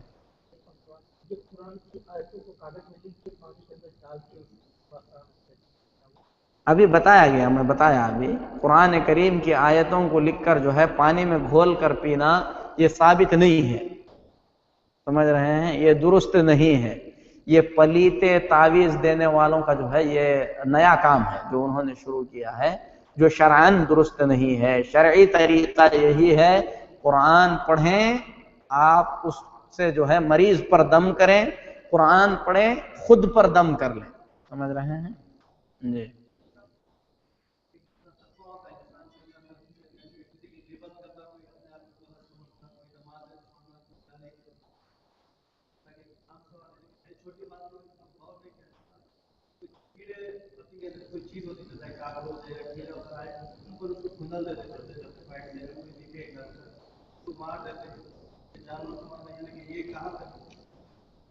جی، بھائی کا سوال ہے کہ گھر میں یا جو ہے جو چھوٹے موٹے کیڑے پتنگے ہیں ان کو مارنے کا حکم کیا ہے، یہی سوال ہے آپ کا۔ اگر کیڑے مکوڑے دوسرے جو ہے جو چھوٹے جانور ہیں یہ آپ کے گھر میں ہیں، آپ کو نقصان پہنچاتے ہیں، اس سے جو ہے خوف ہے، تو اسے مارنے میں کوئی حرج نہیں ہے، سمجھ رہے ہیں۔ آپ کو اس سے نقصان پہنچنے کا خوف ہے تو ایسی صورت میں اسے مارنے میں کوئی حرج نہیں ہے۔ جیسے کسی کے گھر میں پتنگے آ گئے، بچے ہیں، کان میں گھس جائے گا، کاٹ لے گا، مارنے میں کوئی حرج نہیں ہے۔ لیکن مارنے کے سلسلے میں اس بات کا خیال رہے کہ جلانا جائز نہیں ہے، جلانا جائز نہیں ہے، آپ جلا نہیں سکتے اسے۔ اسی طریقے سے گرم پانی نہیں ڈال سکتے اس پر، سمجھ رہے ہیں، گرم پانی ڈالنا بھی جلانے کے برابر ہے۔ مار سکتے ہیں، زہریلی جو دوا ہے وہ مار کے ختم کر سکتے ہیں، لیکن اس کے علاوہ اگر لوگوں کے راستے میں ہیں اور جو ہے چلنے پھرنے کے لیے راستہ تنگ ہے، آپ اس کے بغیر نہیں جا سکتے، تو یہ جو ہے رخصت ہے، سمجھ رہے ہیں۔ لیکن اگر آپ بچ سکتے ہیں تو یہ انتہائی ضروری ہے، اور اس کی دلیل کیا ہے؟ قرآن پاک میں اللہ تبارک و تعالی فرماتا ہے کہ سلیمان علیہ السلام جب چلنے لگے بارش طلب کرنے کے لیے، قالت نملۃ یا ایھا النمل ادخلوا مساکنکم لا یحطمنکم سلیمان وجنودہ وهم لا یشعرون۔ ایک چونٹی نے، یعنی سلیمان علیہ السلام کو اللہ تعالیٰ نے پرندوں کی بولی سکھائی تھی، تو بارش طلب کرنے کے لیے جا رہے تھے، لیکن جا رہے تھے تو آپ کا گزر جو ہے چونٹیوں کی وادی کے پاس سے ہو کر ہونا تھا، یعنی ایسی جگہ سے جانا تھا جہاں پر بہت ساری چونٹیاں تھیں۔ تو ایک چونٹی نے اپنے تمام ساتھیوں سے کہا اپنے اپنے بلوں میں داخل ہو جاؤ، کیونکہ سلیمان اور اس کا لشکر آ رہا ہے، وہ بے خبری میں تم کو رون دیں گے۔ کب رون دیں گے؟ بے خبری میں۔ اگر آدمی بے خبر نہیں ہے تو ایسی صورت میں روندنا درست نہیں ہے. جان بوجھ کر آپ روند نہیں سکتے کسی بھی کیڑے مکوڑے یا جانور, سمجھ رہے ہیں, سوائے اس کے جب وہ آپ کو نقصان پہنچائے یا اس سے نقصان کا خوف ہو. اگر آپ بچ سکتے ہیں تو بہتر ہے, لیکن کوئی آدمی فصل اگایا ہے, کیڑا لگ گیا, چھوڑے گا تو فصل تباہ ہو جائے گی, وہاں مار سکتے ہیں. گھر ہے, گھر میں آپ چھوڑیں گے تو آپ کو تکلیف ہوگی, آپ مار سکتے ہیں, سمجھ رہے ہیں. لیکن مارنے میں جیسا کہ بتایا گیا جلا نہیں سکتے, گرم پانی اس پہ نہیں ڈال سکتے, اس کو جو ہے زہریلی دوا سے جو ہے مار سکتے ہیں, اس میں کوئی حرج نہیں ہے. جی, اور کسی کا کوئی سوال ہے؟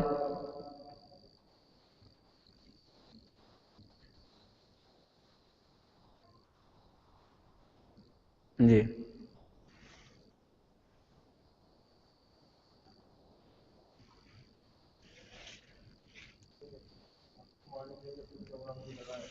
جی جی جی, کیڑے مکوڑوں سے متعلق ہی سوال ہے ایک بھائی صاحب کا کہ بعض جگہ پر وہ مکھی اور مچھر مارنے کے لیے جو ہے وہ الیکٹرک کا یہ لگاتے ہیں, وہ درست ہے کہ نہیں ہے؟ وہ جو ہے جلاتا ہے, سمجھ رہے ہیں, اسی لیے جلانا منع ہے حدیث میں. اللہ کے رسول صلی اللہ علیہ وسلم نے کسی کو جلا کر مارنے سے منع فرمایا ہے, اسی لیے اس کو جو ہے نہیں جلا سکتے, اس کو جو ہے اس کو نہیں لگا سکتے, اس سے جو ہے کیڑوں کا مارنا جو ہے درست نہیں ہے. جی, روزوں سے متعلق کچھ سوالات ہیں کسی کے؟ روزے سے متعلق کچھ سوال اس سے پہلے کر رہے تھے کچھ لوگ. جی,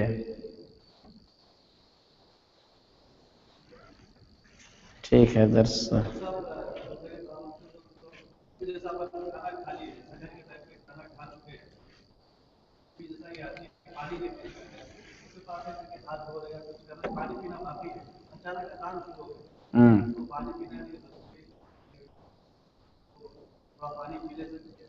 اگر اذان ہو رہی ہے, سمجھ رہے ہیں, آپ کھانے کے اس میں ہیں تو ایسی صورت میں پی سکتے ہیں, کوئی حرج نہیں ہے.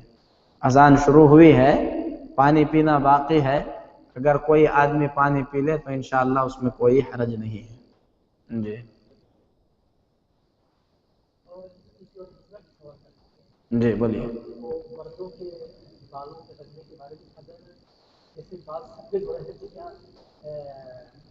رنگ سکتے ہیں, یعنی کہ براؤن کلر میں کلر کر جو ہے نا کچھ بھی کلر نہیں کرتے. جی جی, مخالفت کرو کلر. جی, بھائی کا سوال جو ہے بالوں کو رنگنے کے سلسلے میں ہے کہ اگر کسی کے بال سفید ہو جائیں تو کیا وہ اپنے بالوں کو جو ہے رنگ سکتا ہے؟ تو سنت یہی ہے, بلکہ نبی صلی اللہ علیہ وسلم کا حکم بھی ہے کہ اگر کسی کے بال سفید ہو جائیں تو وہ اپنے بالوں کو رنگ لے, لیکن کالے رنگ سے بچے.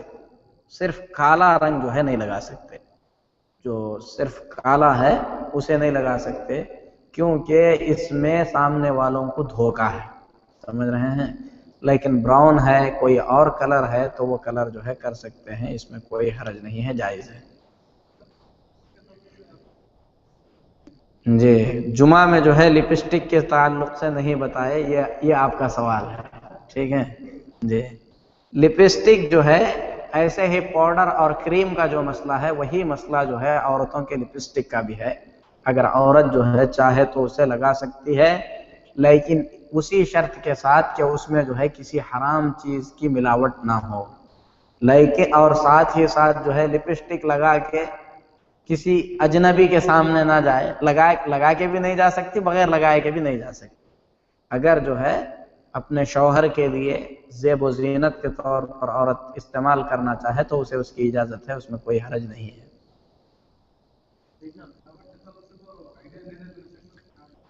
اگر یقین سے معلوم ہو جائے, کیونکہ اصل جو چیزیں ہیں صابن ہے, پیسٹ ہے, ان سب چیزوں میں اصل تو یہ ہے کہ وہ پاک ہے, اسے استعمال کر سکتے ہیں. لیکن کسی پروڈکٹ کے بارے میں آپ کو معلوم ہو کہ اس میں جو ہے خنزیر کی چربی ملی ہوئی ہے, کچھ لکھ بھی دیتے ہیں واضح طور پر, سمجھ رہے ہیں, اگر اس میں کسی حرام جانور کی چربی یا کوئی ایسی چیز ملی ہوئی ہو تو بچنا چاہیے، لیکن شک کی بنیاد پر یا صرف جو ہے ہر ایک کو ملا ہوگا بول کے چھوڑنا یہ شرعاً درست نہیں ہے، سمجھ رہے ہیں؟ لیکن جس کے بارے میں یقین سے معلوم ہو اس کو استعمال نہیں کیا جائے گا۔ جی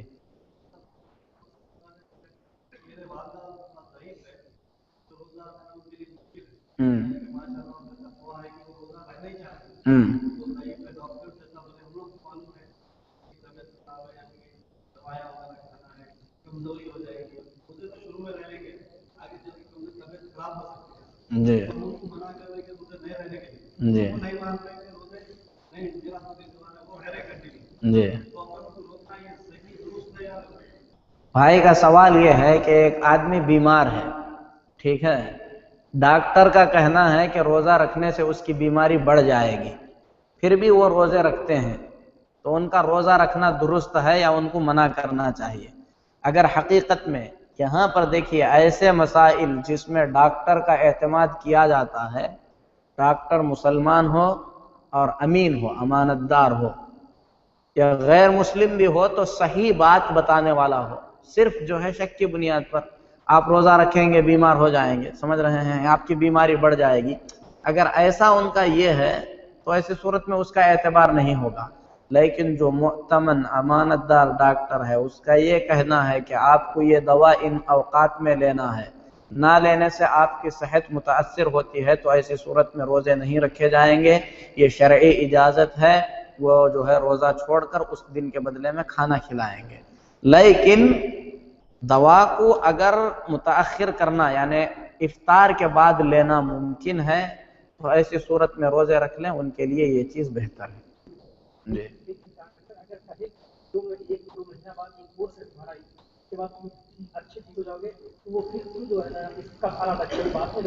ہاں، یہ جو ہے دائمی بیماری کے بارے میں ہے، دائمی بیماری جس کی ہمیشہ لگاتار بیماری ہے۔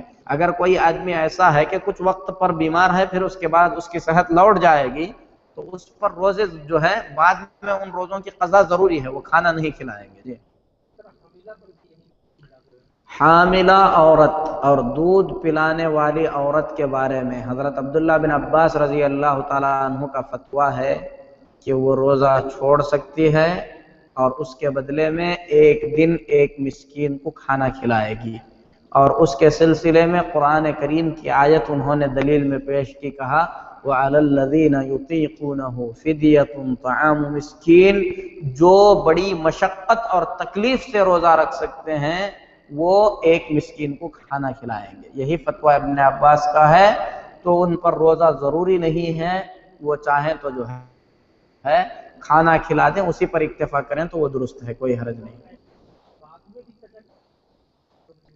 بعد میں قضا کرنا بعض علماء نے ضروری قرار دیا ہے، سمجھ رہے ہیں، لیکن عورتوں کا یہ جو مسئلہ ہے اس میں ان کے لیے بہتر اور رخصت یہی ہے کہ وہ کھانا کھلا دیں، لیکن اگر موقع ہے تو ایسی صورت میں جو ہے قضا کر لے تو کوئی حرج نہیں۔ لیکن عورت حاملہ ہے پھر دودھ پلائے گی، عام طور پہ یہی ہوتا ہے عورتوں کے ساتھ، حمل ہے اس کے بعد دودھ پلائیں گی، دودھ پلانے کا فترہ جو ہے مکمل ہوا پھر سے جو ہے حمل ہے، سمجھ رہے ہیں، پھر دودھ پلانا ہے۔ عام عورتوں کے ساتھ ایسے مسائل ہو جاتے ہیں کہ 5-6 سال تک ان کو تقریباً جو ہے روزہ رکھنے کا موقع ہی نہیں ملتا۔ اگر ہم کہیں کہ بعد میں 5-6 سال کے روزے ایک ساتھ رکھ لو تو ناممکن چیز ہے، سمجھ رہے ہیں، شریعت میں آسانی ہے، اگر وہ کھانا کھلا دے تو ایسی صورت میں کوئی حرج نہیں ہے۔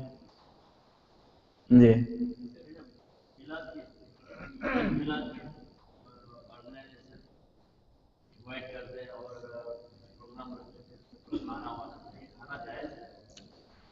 بھائی کا سوال ہے کہ میلاد النبی یا جو ہے کسی بھی بدعتی محفل کے اندر اگر کھانے کا انتظام کیا جائے تو کیا اس کھانے میں ہم شرکت کر سکتے ہیں؟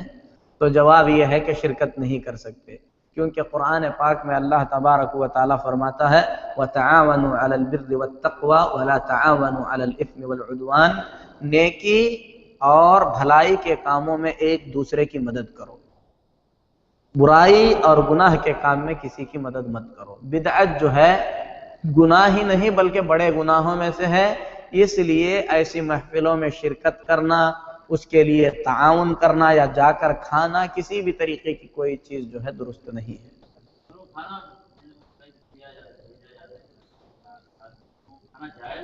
اگر وہ کھانا دیا جاتا ہے تو ایسی صورت میں اس کا لینا درست نہیں ہے۔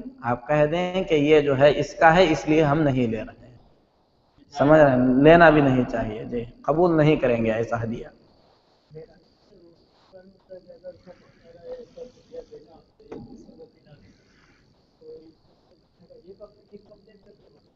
ایک مسکین کو ایک وقت کھلانا ہے اور پیٹ بھر کھانا کھلانا ہے جو کھانا آپ کھاتے ہیں، سمجھ رہے ہیں؟ اگر رمضان میں ہے افطار کرائیں، سحری کرائیں، چل جائے گا، یا دوپہر کا کھانا کھلائیں، چلے گا کہ نہیں چلے گا؟ رمضان میں نہیں چلے گا، چلے گا۔ جیسے کسی بیمار کو کھلا دیں جو روزہ نہیں ہے، چل جائے گا اگر مسکین ہے تو۔ کسی مسافر کو کھلا دیں جو سفر سے آیا ہے، روزے کی حالت میں نہیں ہے، تو چل جائے گا، ٹھیک ہے، کوئی حرج نہیں۔ جی رمضان کا جو ہے اسی دن کھلا دینا چاہیے، بہتر ہے، یا جو ہے آخری دن میں 30 آدمیوں کو جو ہے کھلا سکتے ہیں جمع کر کے، کوئی حرج نہیں ہے۔ جی جی جی ہاں، اس میں بعد میں نہیں۔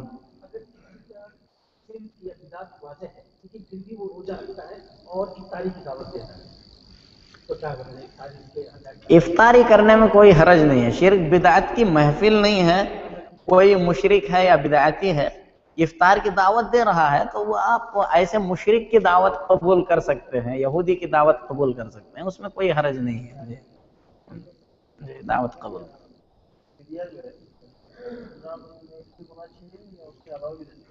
اللہ تعالیٰ نے فدیہ کہا ہے، اس کو مؤخر نہیں کرنا چاہیے، زیادہ دیر نہیں کرنا چاہیے، سمجھ رہے ہیں؟ کہیں یہ تو نہیں آیا ہے کہ رمضان میں ہی آپ کھلاؤ، آدمی اسے دیر نہ کرے۔ عید کے دن بھی دے سکتے ہیں، کوئی حرج نہیں۔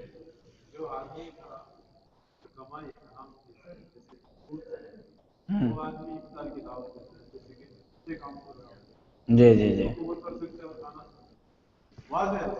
ایک چیز یہ ہے، دیکھیے یہ ایک مسئلہ جو ہے اس سے پہلے بھی مجھ سے پوچھا گیا تھا کہ آدمی کو اگر کوئی آدمی دعوت دے، پوچھنے کی ضرورت نہیں ہے کہ آپ کی کمائی کس طریقے کی ہے، سمجھ رہے ہیں؟ کیونکہ مسلمان کے بارے میں ہم کو بہتر گمان رکھنا چاہیے کہ وہ حلال ہی کھاتا ہے، حلال ہی کھلاتا ہے۔ اگر کوئی دعوت دے، جائیں اس کی دعوت کو قبول کریں، اس کے پاس ہم کھا سکتے ہیں۔ لیکن اگر کسی آدمی کے بارے میں یقین کے ساتھ معلوم ہے کہ اس کی کمائی مکمل حرام کی ہے، تو ایسی صورت میں وہ دعوت دے تو ہم اس کی دعوت قبول نہیں کریں گے، سمجھ رہے ہیں؟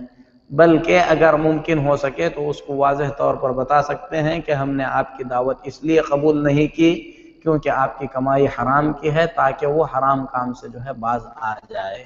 اگر اس عام طور پہ ایسا ہوتا ہے کہ معاشرے کے اندر لوگ اسے برا سمجھ رہے ہیں، شرکت نہیں کر رہے ہیں، ایسا آدمی محسوس کرے اپنے دل میں، تو یہ چیز اسے برائی سے باز لا سکتی ہے، سمجھ رہے ہیں؟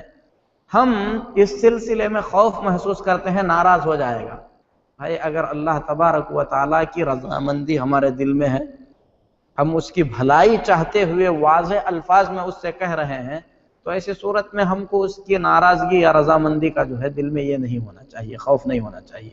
جس کے بارے میں یقین کے ساتھ معلوم ہو جائے کہ اس کی کمائی حرام کی ہے تو نہیں جائیں گے، لیکن کوئی عام مسلمان دعوت دے تو ہم بذات خود آگے بڑھ کر پوچھ نہیں سکتے کہ آپ حلال کا کماتے ہیں یا حرام کا کماتے ہیں، سمجھ رہے ہیں؟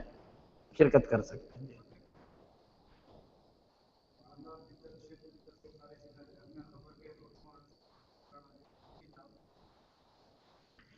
جہاں پہ دیکھیے ایک چیز ہے، یہاں پہ ایک اصول ہے شریعت کا، جہاں پہ اللہ تبارک و تعالیٰ کی کھلی نافرمانی ہوتی ہے وہاں پر آدمی ایسی صورت میں جا سکتا ہے جہاں پر جا کر روکنے کی اسے استطاعت ہو، طاقت ہو، سمجھ رہے ہیں؟ ایک قاعدہ آپ اصول یہ بنا لیں، جیسے رشتہ داروں میں کسی نے شادی کی دعوت دی، سمجھ رہے ہیں؟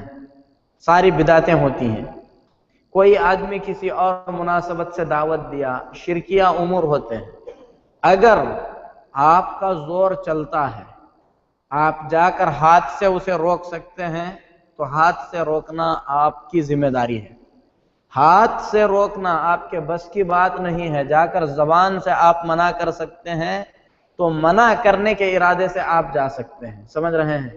لیکن جہاں پر آپ ہاتھ یا زبان سے نہیں روک سکتے تو ایسی جگہ پر جو ہے شرکت کرنا درست نہیں ہے، بچنا چاہیے۔ جہاں پر بھی آدمی برائی کو دیکھے، برائی کو روکنا ضروری ہے، اور ایمان کا سب سے کمزور درجہ یہ ہے کہ آدمی مجبوری میں کسی ایسی جگہ پر اگر چلا جائے، روکنا ناممکن ہو تو اسے دل سے برا سمجھے، اور دل سے برا سمجھنے کا مطلب خالی دل میں یہ بری چیز ہے سمجھنا نہیں ہے، بلکہ وہاں پر بیٹھنا، ان کے ساتھ مشارکت کرنا چھوڑ دیں، ان کے ساتھ جو ہے ملنا جلنا بیٹھنا جو ہے درست نہیں ہے۔ جی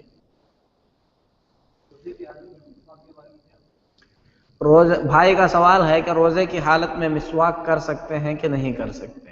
روزے کی حالت میں مسواک کر سکتے ہیں، صبح میں بھی کر سکتے ہیں، شام میں بھی کر سکتے ہیں، بلکہ اگر ضرورت محسوس کریں تو پیسٹ کے ساتھ برش بھی کر سکتے ہیں، شرط یہ ہے کہ حلق سے نیچے جو ہے کچھ نہ اترے۔ جی جی جی جی ٹیسٹ سے کوئی فرق نہیں ہے، سمجھ رہے ہیں، لیکن نگلنا نہیں چاہیے۔ لیکن پیسٹ اور برش کے سلسلے میں احتیاط بہتر ہے کہ آدمی جو ہے پہلے کر لے، سحری سے پہلے کر لے، لیکن ضرورت محسوس کیا تو کر سکتا ہے، اس سے روزے پہ کوئی فرق نہیں پڑتا ہے۔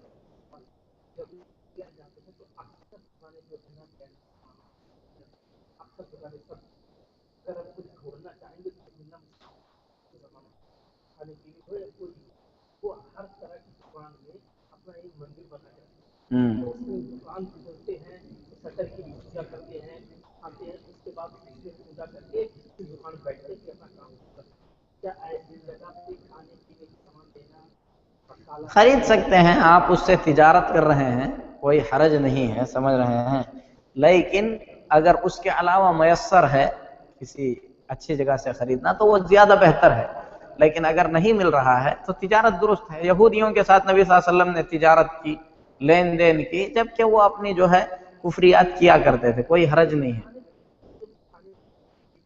خرید سکتے ہیں، کوئی حرج نہیں ہے۔ جی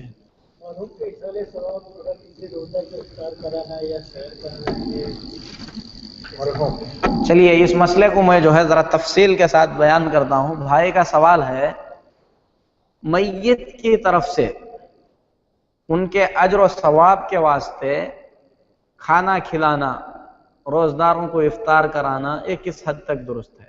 سب سے پہلی چیز تو یہ ہے، نبی کریم صلی اللہ علیہ وسلم فرماتے ہیں جب آدمی مر جاتا ہے تو اس کے اعمال کا سلسلہ بند کر دیا جاتا ہے، یعنی دفتر بند ہو جاتا ہے، الا من ثلاث، لیکن تین چیزیں ایسی ہیں جن کا اجر آدمی کے مرنے کے بعد بھی برابر جو ہے چلتا رہتا ہے۔ کون سی چیزیں ہیں وہ؟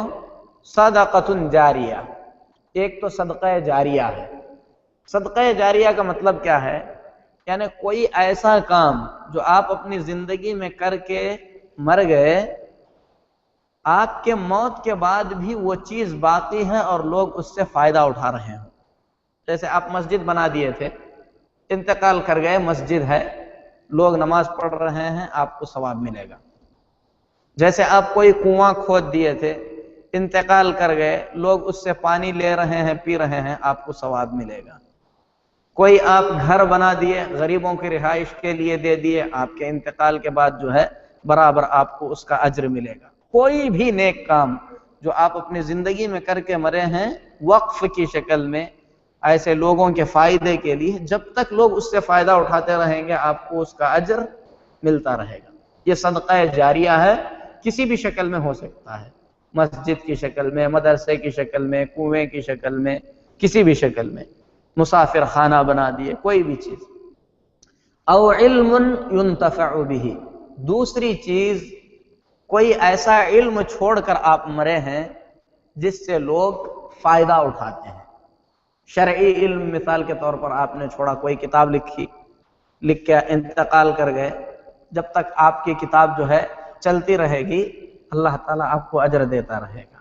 یہ بہت وسیع ہے، یہ بھی علم ينتفع به کے اندر کئی چیزیں ہیں، کسی بھی طریقے کا علم ہوتا ہے، شرعی علم بھی ہو سکتا ہے اور دنیاوی علم بھی ہو سکتا ہے۔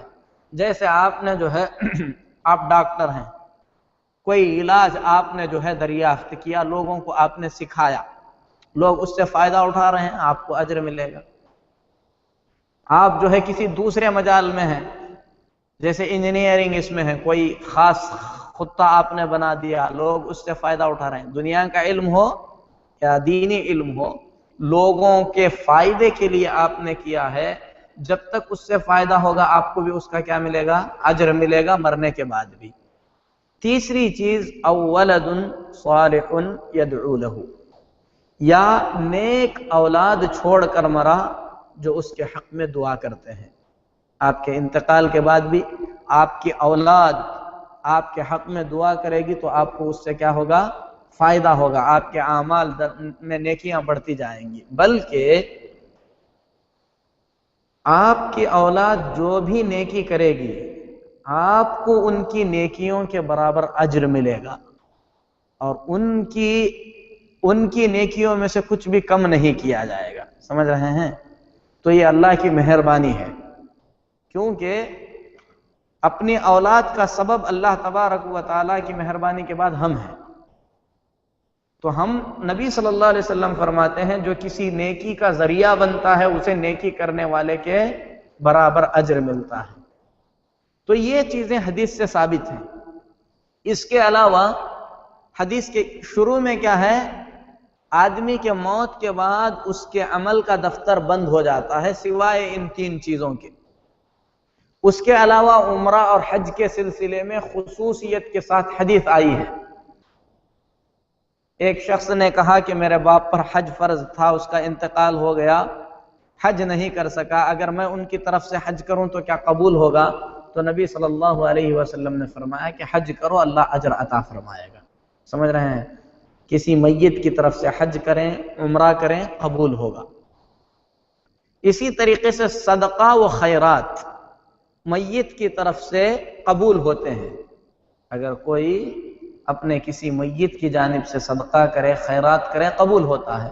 اس سلسلے میں بھی حدیث واضح ہے۔ ایک آدمی نے کہا ہے اللہ کے نبی صلی اللہ علیہ وسلم، میرے باپ کا اچانک انتقال ہو گیا یا میری ماں کا اچانک انتقال ہو گیا، اگر وہ رہتی تو صدقہ کرتی، کیا میں ان کی طرف سے صدقہ کر سکتا ہوں؟ تو نبی کریم صلی اللہ علیہ وسلم نے فرمایا صدقہ کرو، اللہ تعالیٰ اس کا اجر عطا فرمائے گا۔ سمجھ رہے ہیں؟ تو میت کی طرف سے صدقہ کر سکتے ہیں۔ صدقہ اس کا باب وسیع ہے، بہت زیادہ، کئی چیزیں اس میں داخل ہیں۔ آپ کسی کو پیسہ دے دیے، صدقہ ہے، کسی کو کھانا کھلا دیے، صدقہ ہے، کسی کو کپڑا پہنا دیے، صدقہ ہے، بلکہ میت کے بعد جو ہے آپ نے کسی کے لیے کوئی مسجد بنا دی، اس کے اجر کے لیے صدقہ ہے۔ جس قسم کا بھی آپ جو ہے مالی عمل کریں گے، اگر اس کے ذریعے جو ہے میت کو فائدہ پہنچانا ہے تو ایسے صورت میں اس کا اجر میت کو مل جاتا ہے۔ جو بدنی عبادتیں ہیں ان عبادتوں کے اندر کچھ عبادتیں ہیں جن کا اجر جو ہے میت کو ملتا ہے، جس میں سے ایک کے بارے میں نبی صلی اللہ علیہ وسلم نے فرمایا کسی کا انتقال ہو جائے، اس کے ذمے اگر کچھ روزے ہیں تو اس کے رشتہ دار اس کی طرف سے روزہ رکھیں۔ مثلا جو ہے کسی نے نظر مان لی تھی کہ میں جو ہے 1 مہینے کے روزے رکھوں گا، وقت نہیں ملا، انتقال کر گیا، تو نظر کے روزے رکھنا ضروری ہے، تو جو اس کے رشتہ دار ہیں وہ اس کی طرف سے روزہ رکھیں گے۔ اسی طریقے سے اگر کسی کے رمضان المبارک کے روزے تھے، بیمار تھا، بعد میں روزے رکھنا تھا، روزہ رکھنے کا موقع ملا، سوچا کہ بعد میں رکھ لیں گے، انتقال کر گئے، تو اس کے ذمہ روزے باقی رہ گئے، تو اس کے رشتہ دار اس کی طرف سے روزہ رکھیں گے، اللہ تعالیٰ قبول فرمائے گا۔ ٹھیک ہے؟ اس سلسلے میں مسلم کی واضح کھلی حدیث ہے، جو مر جائے اس کے ذمہ روزے تھے تو اس کے رشتہ داروں کو وہ روزے رکھنے چاہیے۔ اس کے علاوہ جو عبادتیں ہیں، قرآن پڑھ کر بخشنا، نماز پڑھ کر بخشنا، 100 مرتبہ 1000 مرتبہ ذکر پڑھ کر بخشنا، اس کا اجر میت کو دینا یہ درست نہیں ہے۔ سمجھ رہے ہیں؟ اس میں جتنا حدیث میں آیا ہے اسی پر اکتفا کریں گے، اس سے زیادہ پر جو ہے یہ نہیں کریں گے۔ افطار کا وقت ہو رہا ہے، اسی لیے جو ہے اسی پر اکتفا کرتے ہیں۔ اللہ سے دعا کرتے ہیں کہ اللہ تبارک و تعالی ہم تمام کو علم نافع عطا فرمائے، جو ہم سیکھیں اللہ تعالی عمل کی توفیق عطا فرمائے۔ آمین وصلی اللہ علی نبینا محمد وعلی آلہ وصحبہ اجمعین۔ اگلا پروگرام انشاءاللہ بدھ کو ہوگا۔ اگلا پروگرام